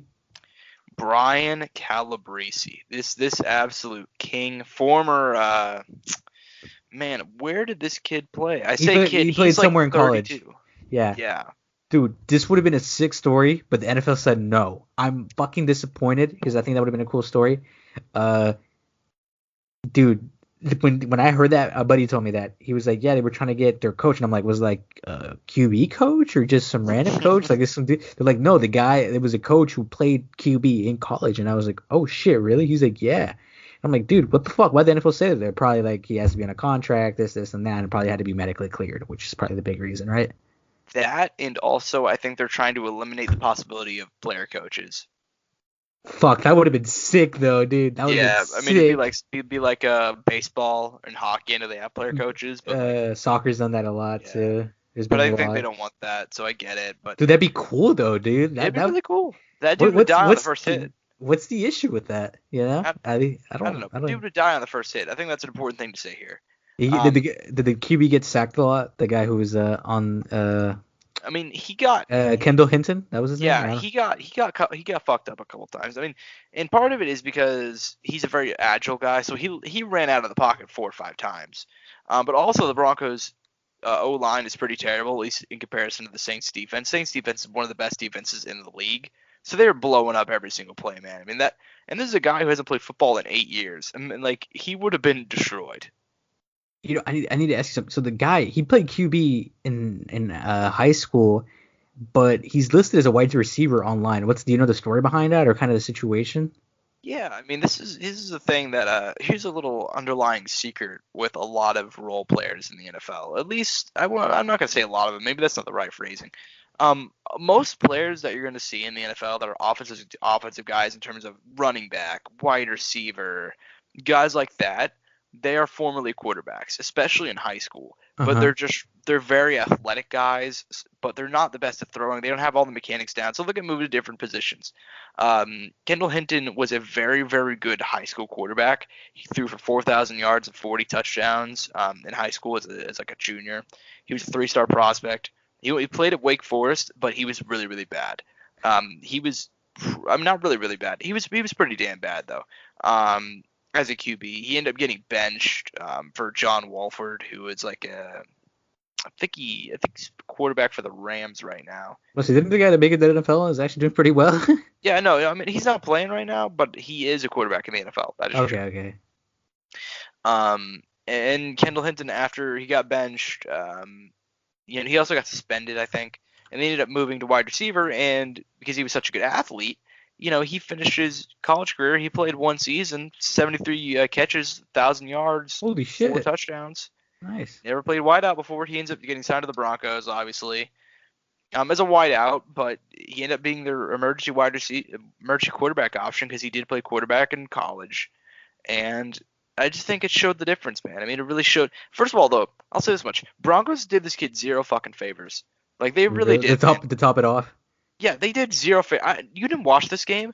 I watched this split screen with the Chiefs game. I did watch the Chiefs game. Yeah, I did the old NFL Red Zone. They're the ones that like show the most important parts of each games. Like they'll go from one game to one game to one game. And since there were only 2 games on at the time, it was just back and forth between the Broncos and the Chiefs. This kid threw 9 passes. I want to say one of them was a screen pass, which is the easiest pass to complete. Because you're literally it's kind of a pitch. You know what I mean? Like you're looking to your left, you're looking to your right. Dude's right there normally. Just a quick little pitch, run 4 yards after the catch. They did that once. It was a tight end screen, and it went for a first down, 13 yards. That was the only screenplay they ran all game. I understand there needs to be timing, that he needs to be in sync with the receivers, so on and so forth. But their entire game plan for Kendall Hinton was for him to run to the left or the right side of the pocket and try to throw up a ball just pray and throw up the ball and hope somebody comes down with it. And that's why his quarterback stat line was so bad. If they ran a couple screenplays or ran some short passes, he probably would have not been that bad. Holy shit, Josh! You should be the coach. I know what you mean. I get the reasoning. I get the reasoning because, like, what are you gonna do? You're either gonna change everything on game day, or you're gonna go out there and you're gonna roll with what you have. And they rolled with what they had, and they gambled, and they lost by 28 points exactly. So. Dude, I feel like I'm not gonna hate on the guy. Shout out to him for coming out there, putting it out on the line. Obviously, getting the call up, that must have been an amazing feeling. But I feel like they could have done better. at that. I feel like they could have found someone, right? Someone workable, dude. I would have, fuck, dude. They could have got someone from the local community college that probably, could have done something, right? You know what I mean? Like, I'm not trying to roast the guy or anything. You know what I mean? That was the best option they had. I mean, jokes aside, he was their best option. They just didn't utilize him. Outside of the coach, that No, he they, would have messed up. you think I so? You never know, dude. yeah, I mean, I firmly believe it would have Dude, been. He would have died. what if you just would have been like a unit, dude? What if he just would have just like fucking passed that shit so well, dude? No, Well, he no. was a good college QB. I think he started for 4 years. Now that was a decade ago, but I mean, I'm sure they would have, just blitzed the fuck out of the guy, but still, you know what I mean? Like, it would have been a cool thing to see. yeah, true. At least I personally would have liked to see that, and I thought it would have been cool. But the NFL was like, no, and I was like, oh, dude, I broke my heart because it would have been like it would have reminded me like the emergency goalkeepers did. Like, I thought it would have been cool like that. That was kind of the reason I wanted to see it. I honestly just wanted to see whoever got in that position to succeed, and it didn't end up working out. Obviously, the team did not put him in a position to succeed either. To top it off. Yeah, they really didn't. And then the other quarterback story this week was with the Ravens, because obviously Lamar Jackson tested positive, and so did the majority of the roster. I think they only win with 35 players. Don't quote me on that. I think that was the number though. How much is a typical roster, Josh? 53. Holy And then you have shit. another 20 or so on practice squad. So I think it's an overall 70-something players, 80-something players. So they went in 35 overall. Dudes off the practice squad and all. Like, their quarterback was RG3, who, RG3, his story's known at this point. Amazing player, and he had his career ruined by injuries. Heartbreak. And yeah, absolutely heartbreaking. I mean, people that say, and there's like a large section of NFL fans who are like, oh, he wasn't that good anyway, or whatever. Man was born in Japan. God damn it. Yes, he was born in Okinawa, Japan. That much is true. But I mean, he was really good, man. Rookie of the year, amazing runner, amazing passer, and then he got messed up by injuries. Never been the same. He was starting his first game. I mean, he started a game last year, but his first meaningful game in like 4 years. I mean, last year he started because they'd already racked up the first seed, and there was no point in playing Lamar Jackson. And he looked terrible. Honestly, he did. I mean, I love RG3. He looked really bad. But he was starting at QB. He got hurt too, which is even worse. Trace McSorley, known mostly for there's a song, like some really terrible YouTube song, which I believe got turned into a TikTok about him. Former player from Penn State. He ended up going in. It actually made it a pretty competitive game. But yeah, man, Ravens had a massive outbreak as well. So it seems like nobody could just get their shit together involving COVID. At least on the NFL side of things. Yeah, no. Final score was 14-19 though, which was kind of crazy to hear that it was it was a closer game than the first one, right? Technically, yes. Technically, yeah. 6 the first time. Whatever though, this game was closer for sure. It was 14-19 this time around. Last time it was 20-24, and the Sailors had to come from behind. The Ravens should have won this game though. I mean, honestly, for all that happened with RG3 getting hurt and Trace McSorley coming in, throw it on a dime, Trace McSorley by Matty Fresh is a song, by the way. And this kid has so many memes around him now. But regardless, they should have won this game, man. There were so many opportunities. Like at the end of halftime, right before halftime, they ran out of clock and they were on the goal line. They were on the 1 yard line, and they decided to go for the touchdown. And ended up getting dropped by their tight end. And if he caught that pass, they would have won the game. So, damn. Which, by the way, going for the score wasn't something crazy at that point. Like they could have used a field goal, but they went for the pass. So whatever. They ended up losing the game partially because of that decision, in my opinion. Alrighty. Now I have a question for you, Josh. Yeah. Are you aware about anal penetration?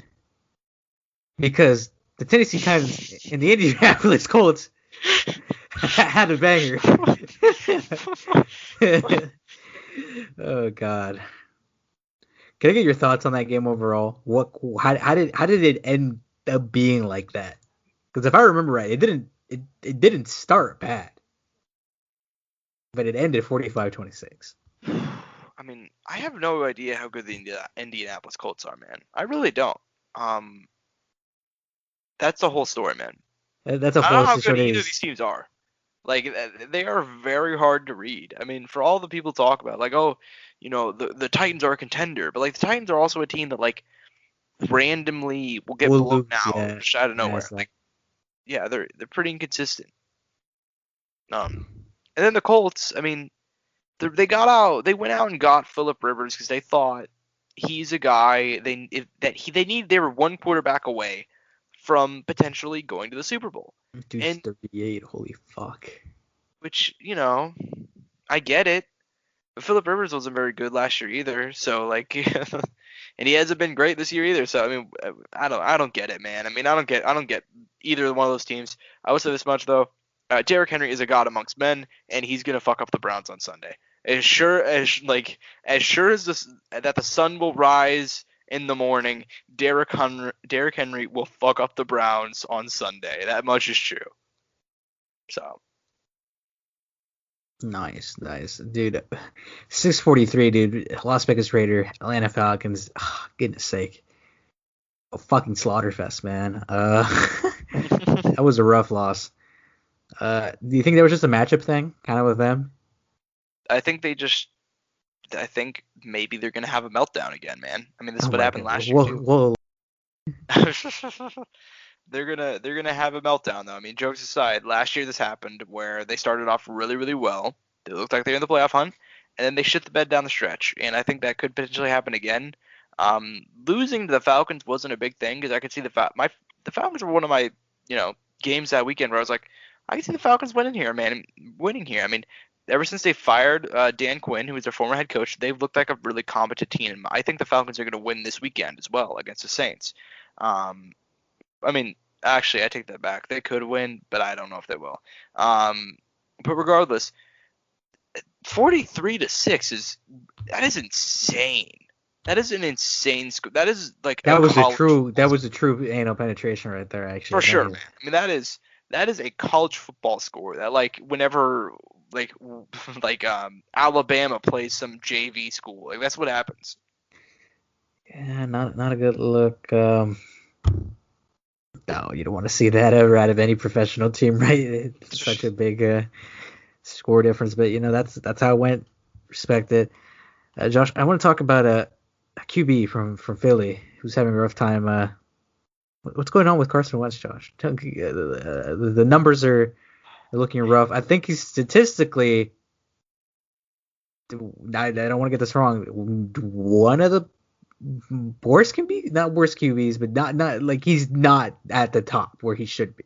Yeah, I'll go ahead and I'll say it for you. Turnover wise, he's the worst quarterback in the league. Yeah. That much is an unequivocal fact. I mean, that is not me being mean, and I love Carson Wentz. What is happening now, I think, is a combination of a lot of things. I think we're seeing the combination of a bad supporting cast with a lot of injuries. A guy that is, he's never been the most loved guy in Philly, and I think he's aware of that. I think he's aware of his reputation because even whenever he was an MVP-esque candidate in 2017, excuse me, he didn't even lead him to the big dance. It was Nick Foles, and there was always that whole issue with whether should it be him or should it be Foles. And last year, first year without Foles, first time, looking like as the man, so to speak. I mean, in 2016, I don't remember who like was his backup, but even then, it was like he wasn't looking good. Then 2017, he's looking amazing, and then he gets hurt. Foles wins the Super Bowl, and they had that weird period of time where Nick Foles was sitting on the bench, but even then, he was playing sometimes because Carson Wentz was still getting injured.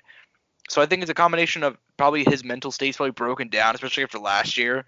I don't know how the hell he led that team to the playoffs, but that was a Herculean effort to even do so.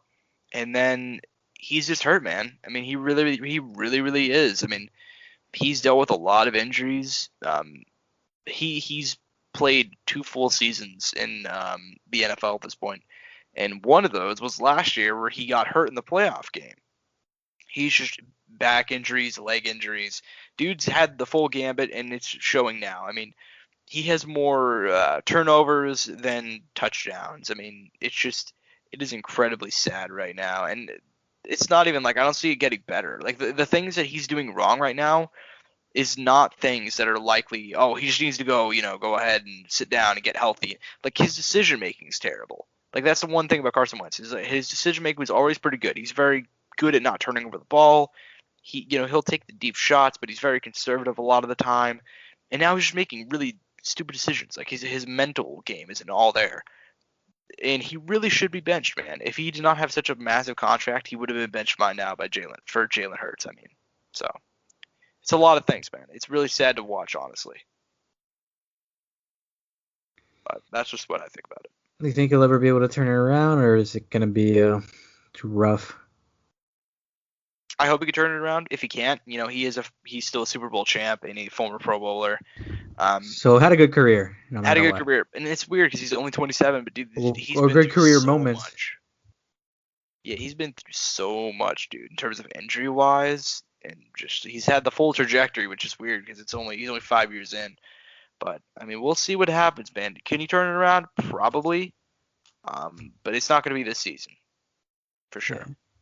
Now, Josh, I always try to save them for the end. I mean, you already know who's coming up next, right, Josh? You already know who's coming up next. Just do I even need to say it?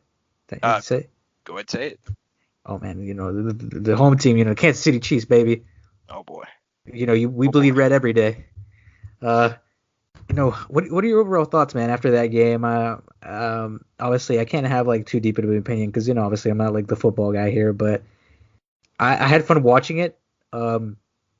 I think what is it now? They're 2-2, Brady and Mahomes, right, head to head, right?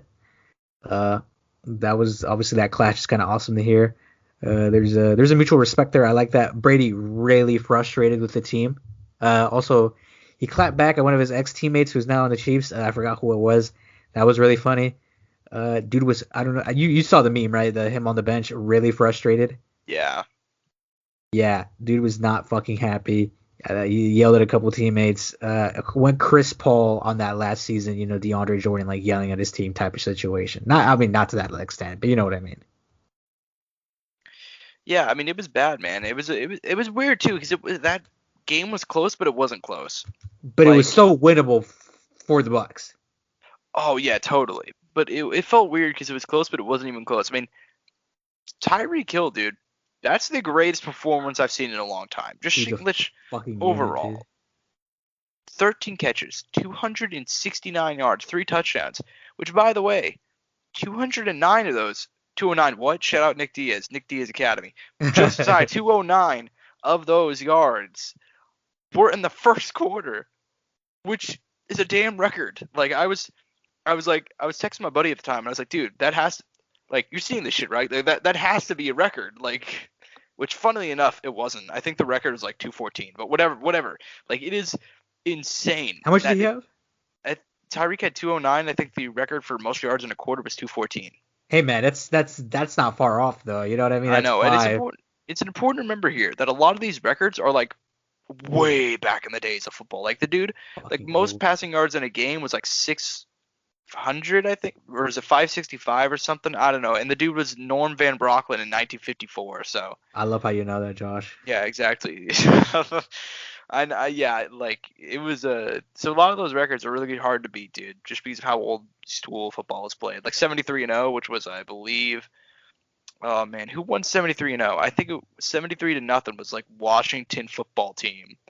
Now known as the Washington. Now known as the Washington football team winning against somebody. I think it was the Rams or something. I don't know. Yeah, redacted, formerly known redacted, and now Washington football team. Yes. Yeah, Josh, we gotta be careful.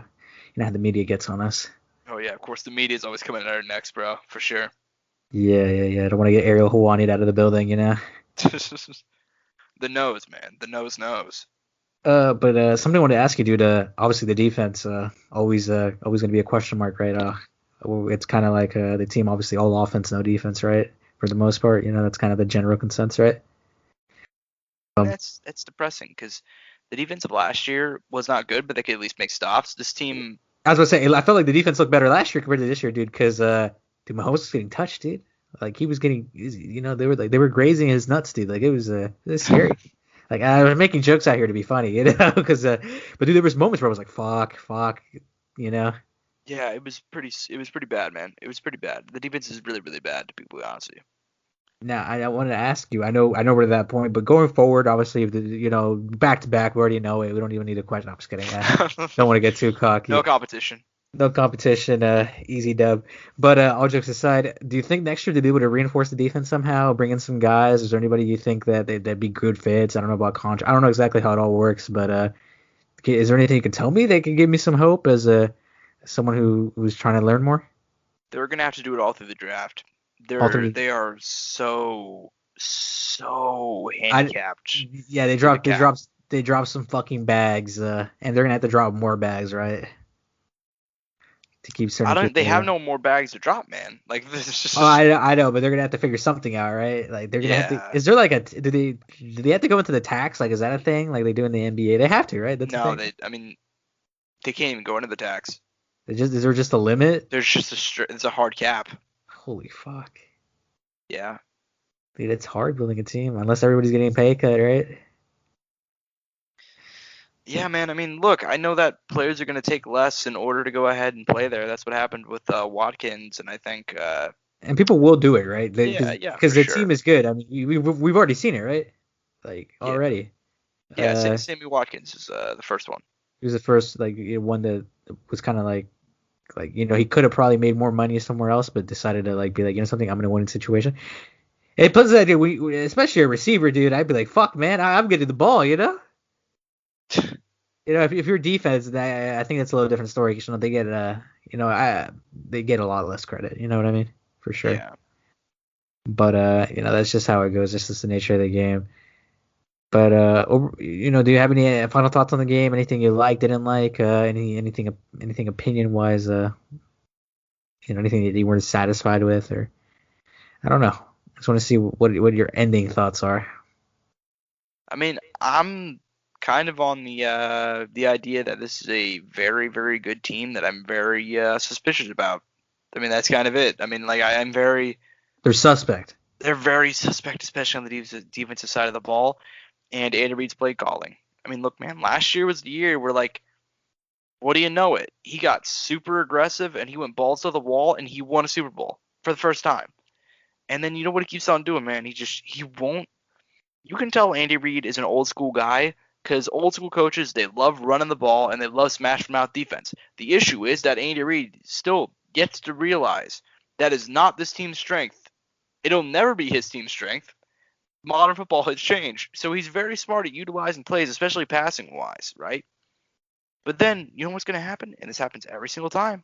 Every single time they get out to a fucking lead, he decides that he's going to run the ball, and we have one of the worst O-lines in the fucking league. So they, every single time, it collapses in on itself, the pocket, and, Clyde Edwards-Helaire, God bless his soul, there's only so much you can do, and he gets tackled immediately. That was the entire second half of the game. Was just Clyde Edwards-Helaire running into a massive wall and going 3 and out because Andy does not want to put his foot on the gas, and that's. I mean, oh my God, man! Just please go.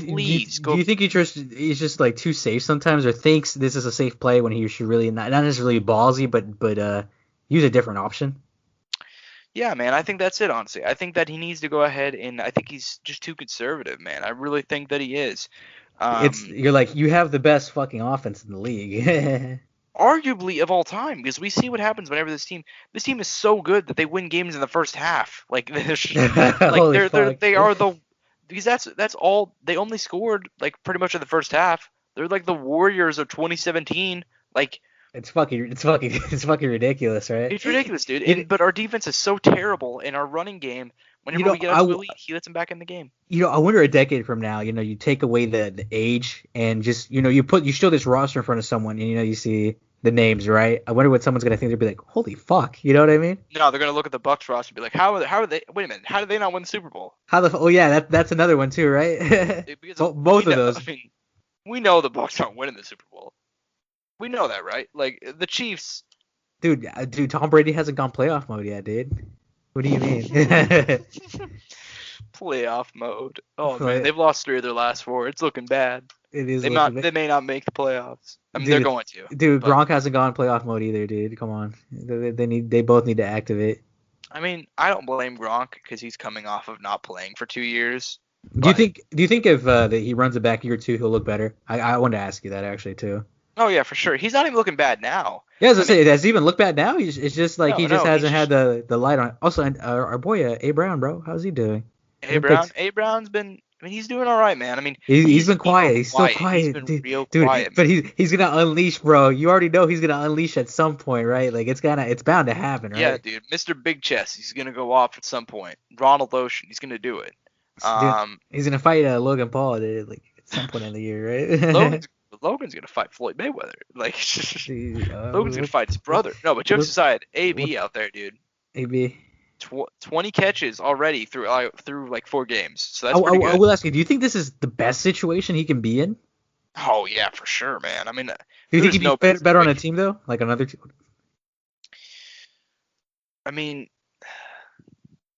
in terms of like, what do you mean? Like in terms of like where would he fit? Like, I mean, I think he'd fit overall. Like, where'd he fit best? Like, good situation, winning, good for him, gets the ball, happy, and is competitive, I think this is probably it, simply because Brady's going to force him the ball a lot, which is what he's done. I mean, that's why he has 20 catches and only 168 yards. He's doing these small passes to go ahead and put him out in the open field and see what he can do, which is fine. Okay. But you didn't think if he went back to Big Ben, he'd be in a better situation. I know he won't go back to Big Ben, but Yeah, no. I mean, Big Ben and Mr. Big Chest did not get along, so that's not going to happen. But I don't know.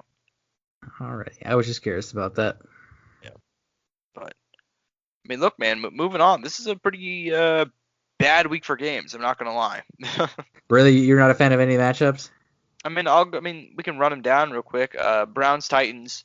Look, man. I love the Browns. I think they're going to make the playoffs. I don't want to jinx it because, they're 8-3, dude. The Browns are, for the second time in my lifetime, the Browns will finish with at least a 500 record, which just feels impossible. But it's going to happen. Like, they've already clinched it. Like, they're going to be, if they lose out from here, they'll at least be a 500 team. And I think they're going to win a couple games here and there. I mean, they play the Titans. They play the Ravens. They play the Giants. Who else? The Jets and Steelers, who probably will be sitting their starters in the last week of the season. So I can see them winning. I wouldn't even be surprised if they went out from here. All their games are very competitive. That being said, Titans, I think, are going to smash them. I could see them winning. I think the Titans are going to smash them this weekend. And then, I mean, we got Saints Falcons. That should be fun. Giants Seahawks. I would say that one was going to be fun. Then Daniel Jones got hurt, so that one's going to be not as fun. Raiders Jets. I'm going to go Jets for the upset here. I think the Jets are going to win their first game all year.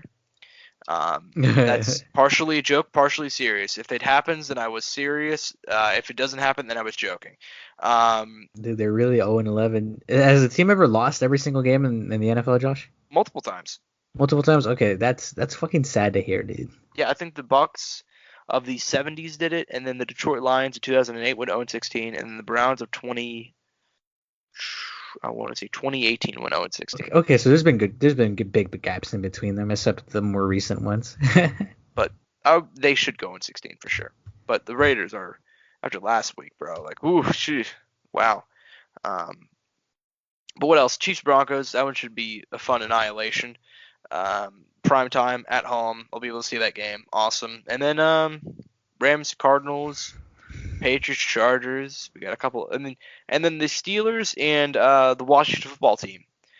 I'm gonna go the Washington football team for the upset, man. I'm gonna do it. I was gonna. For some reason, I had a feeling you were gonna say that, dude. I got to do it, dude. I got to do it. I think this team. If there's anybody to do it, it'd be him, right? I got it. It's got it, dude. It's got to happen, dude. It's got to happen. This is a storybook ending. He's going to make the playoffs. But even outside of that, I think that they have a very tough style just in terms of the short passes. They're very good at dominating the clock. They have a great rushing attack. And I think they're going to put it on them, dude. I think it's going to be a very close game. I think it's going to be a very smash mouth game. And I'm going to go Washington for the upset, bro. On Monday Night Football, dude, like, come on. prime time. I love that, Josh. I fucking love that you said that. I hope it happens now. Me too, man. I really hope they fucking do. And if it does happen, that probably solidifies them going to the playoffs. I mean, honestly, just going out like from out like outside here. I mean, Eagles look like a train wreck. Cowboys are terrible. You know what I mean? Like, and then Daniel Jones just got hurt. So who else is it gonna be? Like, it's just I'm gonna go with the Washington football team, man. I think they're gonna actually win that division. Now, do they actually win? Do I think it's likely that they win? No. Am I gonna pick them? Hell yeah. Let's go. I love it. I love that energy, Josh. But yeah, man, that's all I got this week. Awesome. But go ahead and we're moving on, man. Where do we start? Where do we start with this card, dude? The freak show event of the century, which, despite all of the terrible promotion going in, I mean, I say not terrible promotion. The California State Athletic Commission versus Triller which were promoting the fight. It's one of the greatest battles ever. Absolutely, one of the greatest battles, because just the promotion was really trying hard to push this as an actual fight, an actual competition, and California just going, no, no. Nope. We're gonna stop it. If there's a cut, we're gonna stop it. If they try too hard, we're gonna go ahead and come out and say it in public. And Andy Foster is he's a scumbag. So I honestly Let him know, Josh. Let him know. I'm joking around. I've never met it. I mean, I haven't met it personally. Yeah, man, they were just going back and forth, and the promoter for Triller was like, nah, they're actually going to go out there and they're going to try, and they did. It was a really, really fun fight. I thought Mike very clearly won. It was Same. I do appreciate that, despite the fact that it was an exhibition, they went ahead and rigged the scorecard, so that way it's exactly like an actual boxing match. That was the one accuracy, right? The one accuracy, for sure. Mike, I thought, took 6 rounds. I think I gave Roy 4 and 7, and that was me being generous. And I think I gave him 7 as a courtesy round. You know what I mean? Like, anytime a dude's getting his ass whooped, judges will give out a courtesy round. I gave 7 as a courtesy round. I thought 4 was close, and I think it was 4 is the one in my head I gave to Roy. But you can make a damn good case that Tyson won all 8 rounds. And it was a draw. It was a draw on one scorecard. One judge gave Tyson all 8 rounds, which is good scorecard. And then Vinny Paz, God bless you, bro. You should never. Like, he scored 3 10-10 rounds, and he gave 4 rounds to Roy, and I think 1 to Tyson. That's the worst scorecard I've ever seen in my entire life. But what did you think about the fight, man? I thought for all it was fun. It was fun. I loved it. Dude, I thought it was honestly, like, if you don't tell me the ages, obviously I don't think it's their prime, and obviously they're not in their prime, but they fought the style they would have fought if they fought X amount of years ago. I really do genuinely, to their max capacity, definitely not, but it was fun and competitive.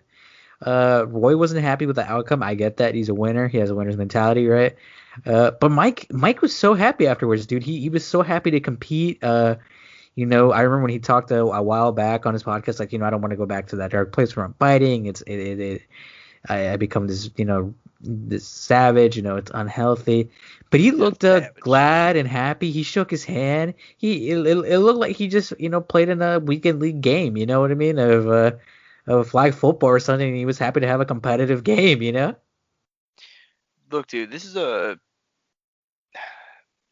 it's almost depressing to think that, like, he looked so good that it shouldn't be possible. At the same time, I don't want to see him fight again, just because, like, dude, 15 years ago, Mike Tyson quit on the stool against Kevin McBride, and that was after getting wrecked against Lennox Lewis, against Daniel Williams. Dude's not of his caliber. And for one night, he came back 15 years later in a good mood, in a good attitude, in a good mind space, and he looked damn good against Roy Jones Jr. Yeah, I understand not Roy was prime, but even then, he still looked good, man. I mean, and it was like a different Mike Tyson out there. Like, he was a matured Mike Tyson. He was level-headed. I mean, for all there was the talk of, man, Mike can't control himself in an exhibition. He did. You know what I mean? Like, he did. Like, he didn't go in there and, like, look to just knock Roy into oblivion. He did not go in there and try to murder him like he did Trevor Burbick. Like, he's talked before. Man. The body. He's talked before about how he's like the Berbick example is one I brought up. He said he was going in there to literally kill Trevor Berbick because of what he did to Muhammad Ali. Like, so I mean, this is a matured Mike, and if we never saw him fight again, what a way for his career to end. What a way for him to go out. But dude, what do you think happens now? I mean, that was an awesome fight, but I'm sure he'll do another exhibition. It's but Mike. with who though? That's the interesting thing. I mean, Josh would. What are you gonna say, man? Like, what? Do you know where I'm going with it? I don't know if you are. I almost wonder if, maybe there's some unfinished business in his last fight. Maybe he can convince Kevin McBride to fight. You want to see Kevin McBride against Mike Tyson too? One last time. Let's see that. Let's see the unfinished business, dude. There's some unfinished business there. That fight, by the way, I think I'm one of the 2 people since that fight happened in 2005 to ever watch that fight. In Mike Tyson, that thing was so sad, dude, because Mike Tyson was just going in there and he could not have given less of a shit. Like, he was winning too. Like, I think he had 3 or 4 points deducted going into like round 8, and like Mike was still winning, and he was like, man, I'm done here. I don't want to fight no more. I don't have no more love for the game, man. I'm sorry. I don't want disrespect by losing this caliber of fighter. Like, and he was doing like, and by the way, him shitting on Kevin McBride in the post-fight interview is the funniest. It's supposed to be this emotional moment because Mike Tyson, he's a figure of the game, man. He's one of the greatest heavyweights of all time. He's sitting there calling Kevin McBride a lesser than like amicable fighter, and like just like I don't want to disrespect boxing by losing to a caliber of this fighter. It's unironically the funniest thing. But yeah, man, I don't want to see that happen. I think the only things left for him, if Mike were to come back, is probably Evander 3. I mean, I don't want to see that happen. I don't want Evander Holyfield anywhere near a boxing ring. But I mean, that's the only thing that makes sense, honestly. I mean, Roy made sense because they had the history. Also, Danny Williams, right? Who he fought is still fighting to this day. Like he just retired. Fight. Really? He got knocked out by oh man, what's his name? Bellator fighter, former Pride guy. Sergey? Sergey, yes. Sergey knocked him out. Fuck it. Yeah, man. I mean, it happened, so I don't know, man. But yeah, man. I don't know. If I'm Mike, maybe I'm like, one last run, right? What could hurt? Yeah. A lot can hurt, Mike. But I definitely be like maybe one more Klitschko. No, I was kidding. I'd watch a Klitschko exhibition. If he beat Danny Williams back in 2004, he would have faced Vitaly. Holy fuck, really? Right? Yeah, you know that? What the fuck? Yeah, he would have fought Vitaly if he won, or Lennox. Again, so a Lennox fight would be good too. Honestly, it's just whatever he wants to do, have fun, But he's definitely not he's not where he's at. He's not where he was before. If he was younger, and it's sad because it makes you think, man, what if Mike had the clearest mindset he has now when he was at his highest point? Yeah. It makes you wonder, and it's a sad thing to think about. But sadly, he didn't have that. That's a thing you only get with age, though, too. I mean, yeah. He very clearly is, And he's it's night and day, I'm guessing, between 20-year-old Mike and the Mike we have now. You know what I mean? Oh yeah. I mean, and he's talked about the pressures about it and all that. Dude's fucking awesome. He definitely is showing an example of what not to be, but what also to be at one, and how to get better. Yeah, true. Fun guy. I'd honestly, would you be mad for a Roy Mike rematch? I wouldn't be mad, but I wouldn't be excited. It'd be fun. I think it'd be fun. Do you think it would have been sad if either one of them got knocked out? Like totally. If Mike came out, got knocked out, or if Roy came out and he knocked out, vice versa, right? My biggest fear heading into this was a Chuck Liddell situation. Where one just looks terrible compared to the other. Yeah, it looks complete dog shit. That was my biggest fear, but that didn't happen, so I'm very happy about that. I think it would have been very, very sad if one of them got badly hurt. Not the case. Well, you can argue, right? I mean, Roy got he got beat up. I'll say that much. But the body shots were rough, man. Brutal. That's the cool thing about not having a crowd there. You could hear those body shots, bro. Dude, and then Mike just going in, and they moved well. Like, that was the one thing I'm like, I'll know how this fight goes based off how they move. And when they moved, I was like, okay, it's gonna be good. Yeah, he did not look like a 53-year-old man in there, dude. That's what TRT does to you, man. I mean, you're right. I mean, you're right, man. I can't argue with that. I can't argue with science. Right? But That's yeah, how it man. goes. Moving on, co-main event. This thing went more viral than the actual main event.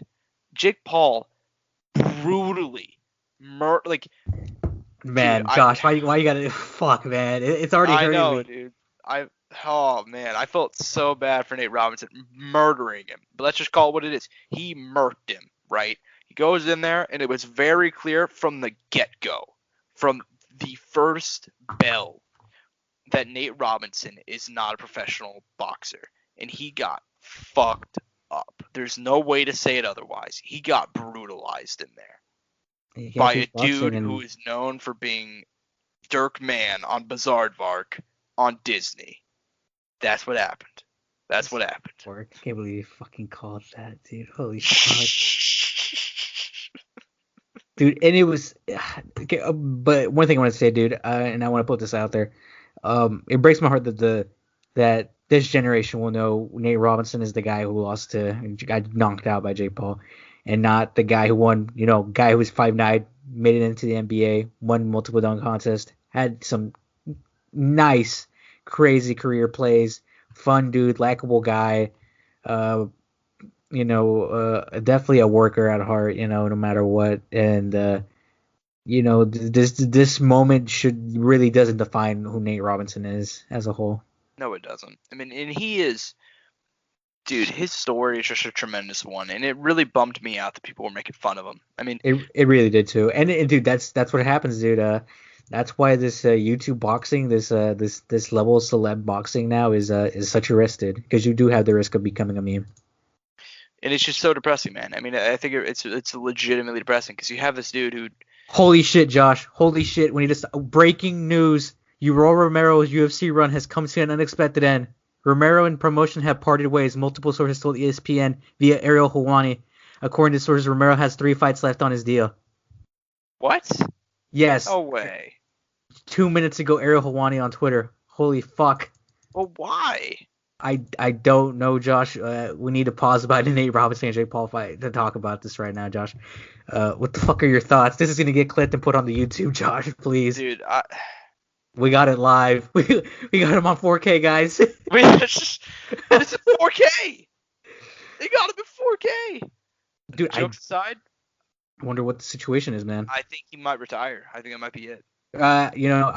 40 years old, guy's a fucking unit. I'm okay with it. I mean, maybe, man. Maybe. I don't know. We'll see. Dude, 3 fights left on the deal, though. I mean, the guy's what, 41 now, 42, right? He's up there, right? Hasn't looked bad in his fights. Has never looked bad in his fight. Hasn't given good fights in recent time, but hasn't looked bad. He's 43 years old, Josh. He would turn 40. He would turn 44 next year when he would probably fight his next fight. The Soldier of God, the Cuban Missile. Yeah, we just got that live on Breaking News. Holy shit. We got it in 4K, man. In 4K. There's no. I'm looking right now on the internet. There's no other outlet or anything that's put it out on general news on Google. This is only via Ariel Helwani right now on Twitter. But holy shit, dude. I mean, we can come back now. I wanted to say that because that was big. Did not expect that. Yeah, man, that is crazy. I think, are you in shock, Josh? Holy fuck, I don't know. Okay. Well, back to Jake Paul and Nate Robinson. I don't know where we left off, but dude, I know what I want to say now. I don't know if you saw this, but when the knockout happened and Jake went to his corner, did you see he was kind of, I don't know if it's unsatisfied or unhappy or whatever, but there was some sort of emotion in him or something that was like, holy shit, I just did that, or like, I don't know if it was like he was like, he wasn't aware if that he was capable of doing that, and he was maybe he wanted to show off more, or if he felt bad that he knocked out Nate Robinson or whatever it was. But there was like almost some discomfort in him or something, and I don't know if I was the only one who noticed it. But did you see that in him? He wasn't happy, which was bizarre. That's what I noticed too. He didn't seem to be like.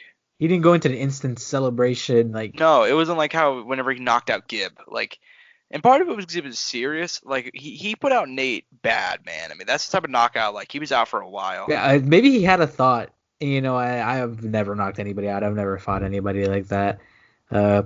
Maybe he thought he hurt him badly. Like maybe he was like, "Holy shit, did I just kill the guy?" You know? That's what I thought. I mean, I for real thought Nate. I mean, he first of all, the way Nate went down, which is part of why it's so messed up to me that people are making fun of the guy. Like it was a bad knockout. It was like he was out for a while, man. Like at least, I mean, like a minute he was out. Well, he definitely went out on his feet. I'm sure before that, because he came back and there's no way he was like conscious of what he was really doing. So when he came back, he was just like double rocked, you know, and it was worse. Yeah, man, it was bad, man, just for sure. It was bad, but yeah, he didn't even seem happy about it, which I thought was weird, but I get it, man. He was even the post fight was really calm for him. You know what I mean? Like everything was a bit It's because he wants to fight Connor, dude. He has to stay level headed. But even then, though, you know what I mean? Yeah, you would still expect him to be a little bit more showmanship, you know, talk some more shit, you know, talk. Also, if he fights Connor, he 100% loses that. No shit, he loses that. Yeah. Even when it's not MMA, dude, it's not like fuck, dude. It's not like Connor's gonna fucking submit him. You know what I mean? Dude, it should not get sanctioned if he were to try and fight Connor. I'll tell you this though, the Dylan Dennis fight. That one makes more sense. That one makes more sense, and I don't care what anybody says. Jake looks really good in that fight. Probably. I know. I still pick Dylan to win though. You still pick. Look, I know people are like, you know, he's a pro, but I'm like, dude, Dylan has really good odds, but it's not like the Conor McGregor where it's like, okay, undisputedly it's Conor. You know what I mean? Against Dylan, I could see him having a good fight. And plus that, you know, boxing isn't Dylan's primary sport, no matter what. You know what I mean? Not even close. So, not even close. I mean, so Dylan would have to get in boxing shape to fight with, you know, whatever ounce gloves, and fight a guy who he has pretty much no tape on, and hasn't even seen the full picture of, and a guy who's hungry, serious, and is dangerous, and is a big threat to him, and could possibly, because I will say this, Josh, if Dylan Dennis were to fight, you know, Jay Paul and lose, that would not look good on the Bellator promotion. No, it wouldn't, which is partially why I think it may not happen, but I don't know. Yeah, and dude, I kudos for him for calling out people and trying to chase the bag, dude. I will say this, you got to respect the fact that he has that fighter mentality where he's like, you know, I can beat anyone, because he does have that mentality right now. Yeah, but look, man, I think he's just gonna fight KSI next. I think for all the talk of Connor and Dylan, I think it's just gonna be KSI. I mean, honestly, yeah, dude, and fuck, dude, if that's the end of YouTube boxing, I'd be okay with it, to be honest with you. Yeah, I'm exhausted, dude. I'm exhausted. It's cool, but there will be that one guy like who maybe will take it a little bit more serious and definitely like dominate.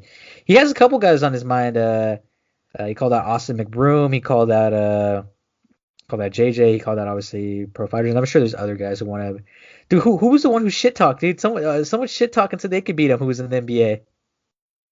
I don't know who it was, but someone's like, I got you, Nate, or whatever, and they're like, I could beat him, and it was like, and I don't remember they were talking afterwards, like, ooh, I wouldn't say that, man. We just saw what happened to Nate Robinson. You can't teach boxing in, you know, 2-3 months, whatever fucking time they had, dude. It was so short. You know, the what's his name, dude, who played in the NBA, who has a nice mixed martial arts background. What's his name? Was it James Johnson? Is that him? I don't know. There was somebody. Yeah, if he fought him, I mean, at least that guy has some, you know, something backing him up. You know what I mean? Yeah. But no, I think for sure the JJ fight some works. JJ wasn't super impressed, but if that does happen, man, that's big money for both the guys. Really big money. And apparently, JJ is not happy with the numbers they've offered them.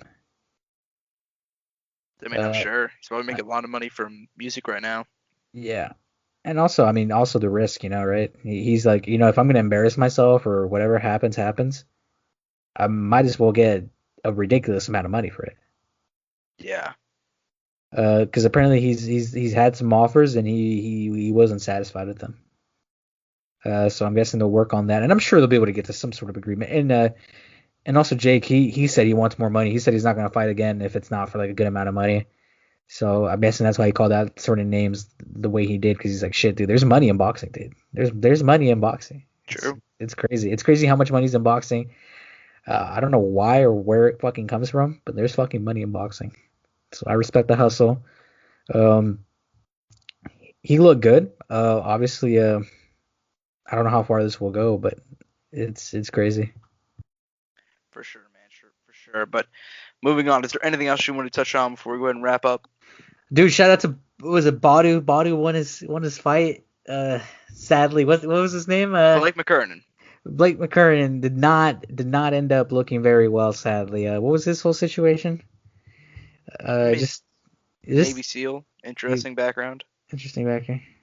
I mean, he didn't look bad. I thought Badu he very clearly got overwhelmed by the moment to me. Is that what it was? That's what I thought. I mean, he wasn't aggressive at all. He was very much letting Badu dictate the pace, which is dude's still a cool personality. No matter what, I'll say that at least. Maybe you can get into him, and I was kidding. But man, that's how it goes. That's the one person I want to highlight. Is there anything else you want to highlight before we continue on? Nah, man, great win by Badu. That's all I got. Keep it simple. No Vidal, heartbreaking. How did that fight end up going, by the way? I forgot to. Hasim Rahman Jr. tested positive for COVID, so that got pulled. Oh, that got pulled as well? Oh, yep. Man, I didn't know that. Wow, okay. I watched the fight at a friend's house, so I ended up missing a little bit. I got there like right as Nate got knocked out, just so you know. That was what I walked into. So you can imagine my reaction. Damn. Yeah, that was right before Mike. That was wild. Also, did you like Izzy color commentary? I thought it was pretty good. Yeah, a lot of people gave love to Snoop, man, but dude, I didn't think Snoop was commentating the way he did though, dude. Like I went back and listened to it, and I was like, what the fuck? Because the TV was on low volume at the place I was at, and I was just like, man, Snoop gives no fucks right now. Man, that was nice. Dude, Snoop was just like, dude, Snoop was hitting the blunt too in the arena, no fucks given. I don't know if you saw that, but he did not give a fuck. They had a lot of music shit. I wonder why. Well, I mean, I guess I had to like fill up time, but still. Oh yeah. I want to boxing this week, Josh. Do you want to talk about that quickly before we head out? Very, very quickly. Errol Spence is back, taking on Danny Garcia, if I remember correctly. What do you think about that one? Before we bounce at it real quick. Dude, all around banger, super competitive, should go the distance. Danny has upset potential. I don't think it'll happen. The only losses to Keith Thurman, and I can't think of who else off the top of my head. I'll check here real quickly.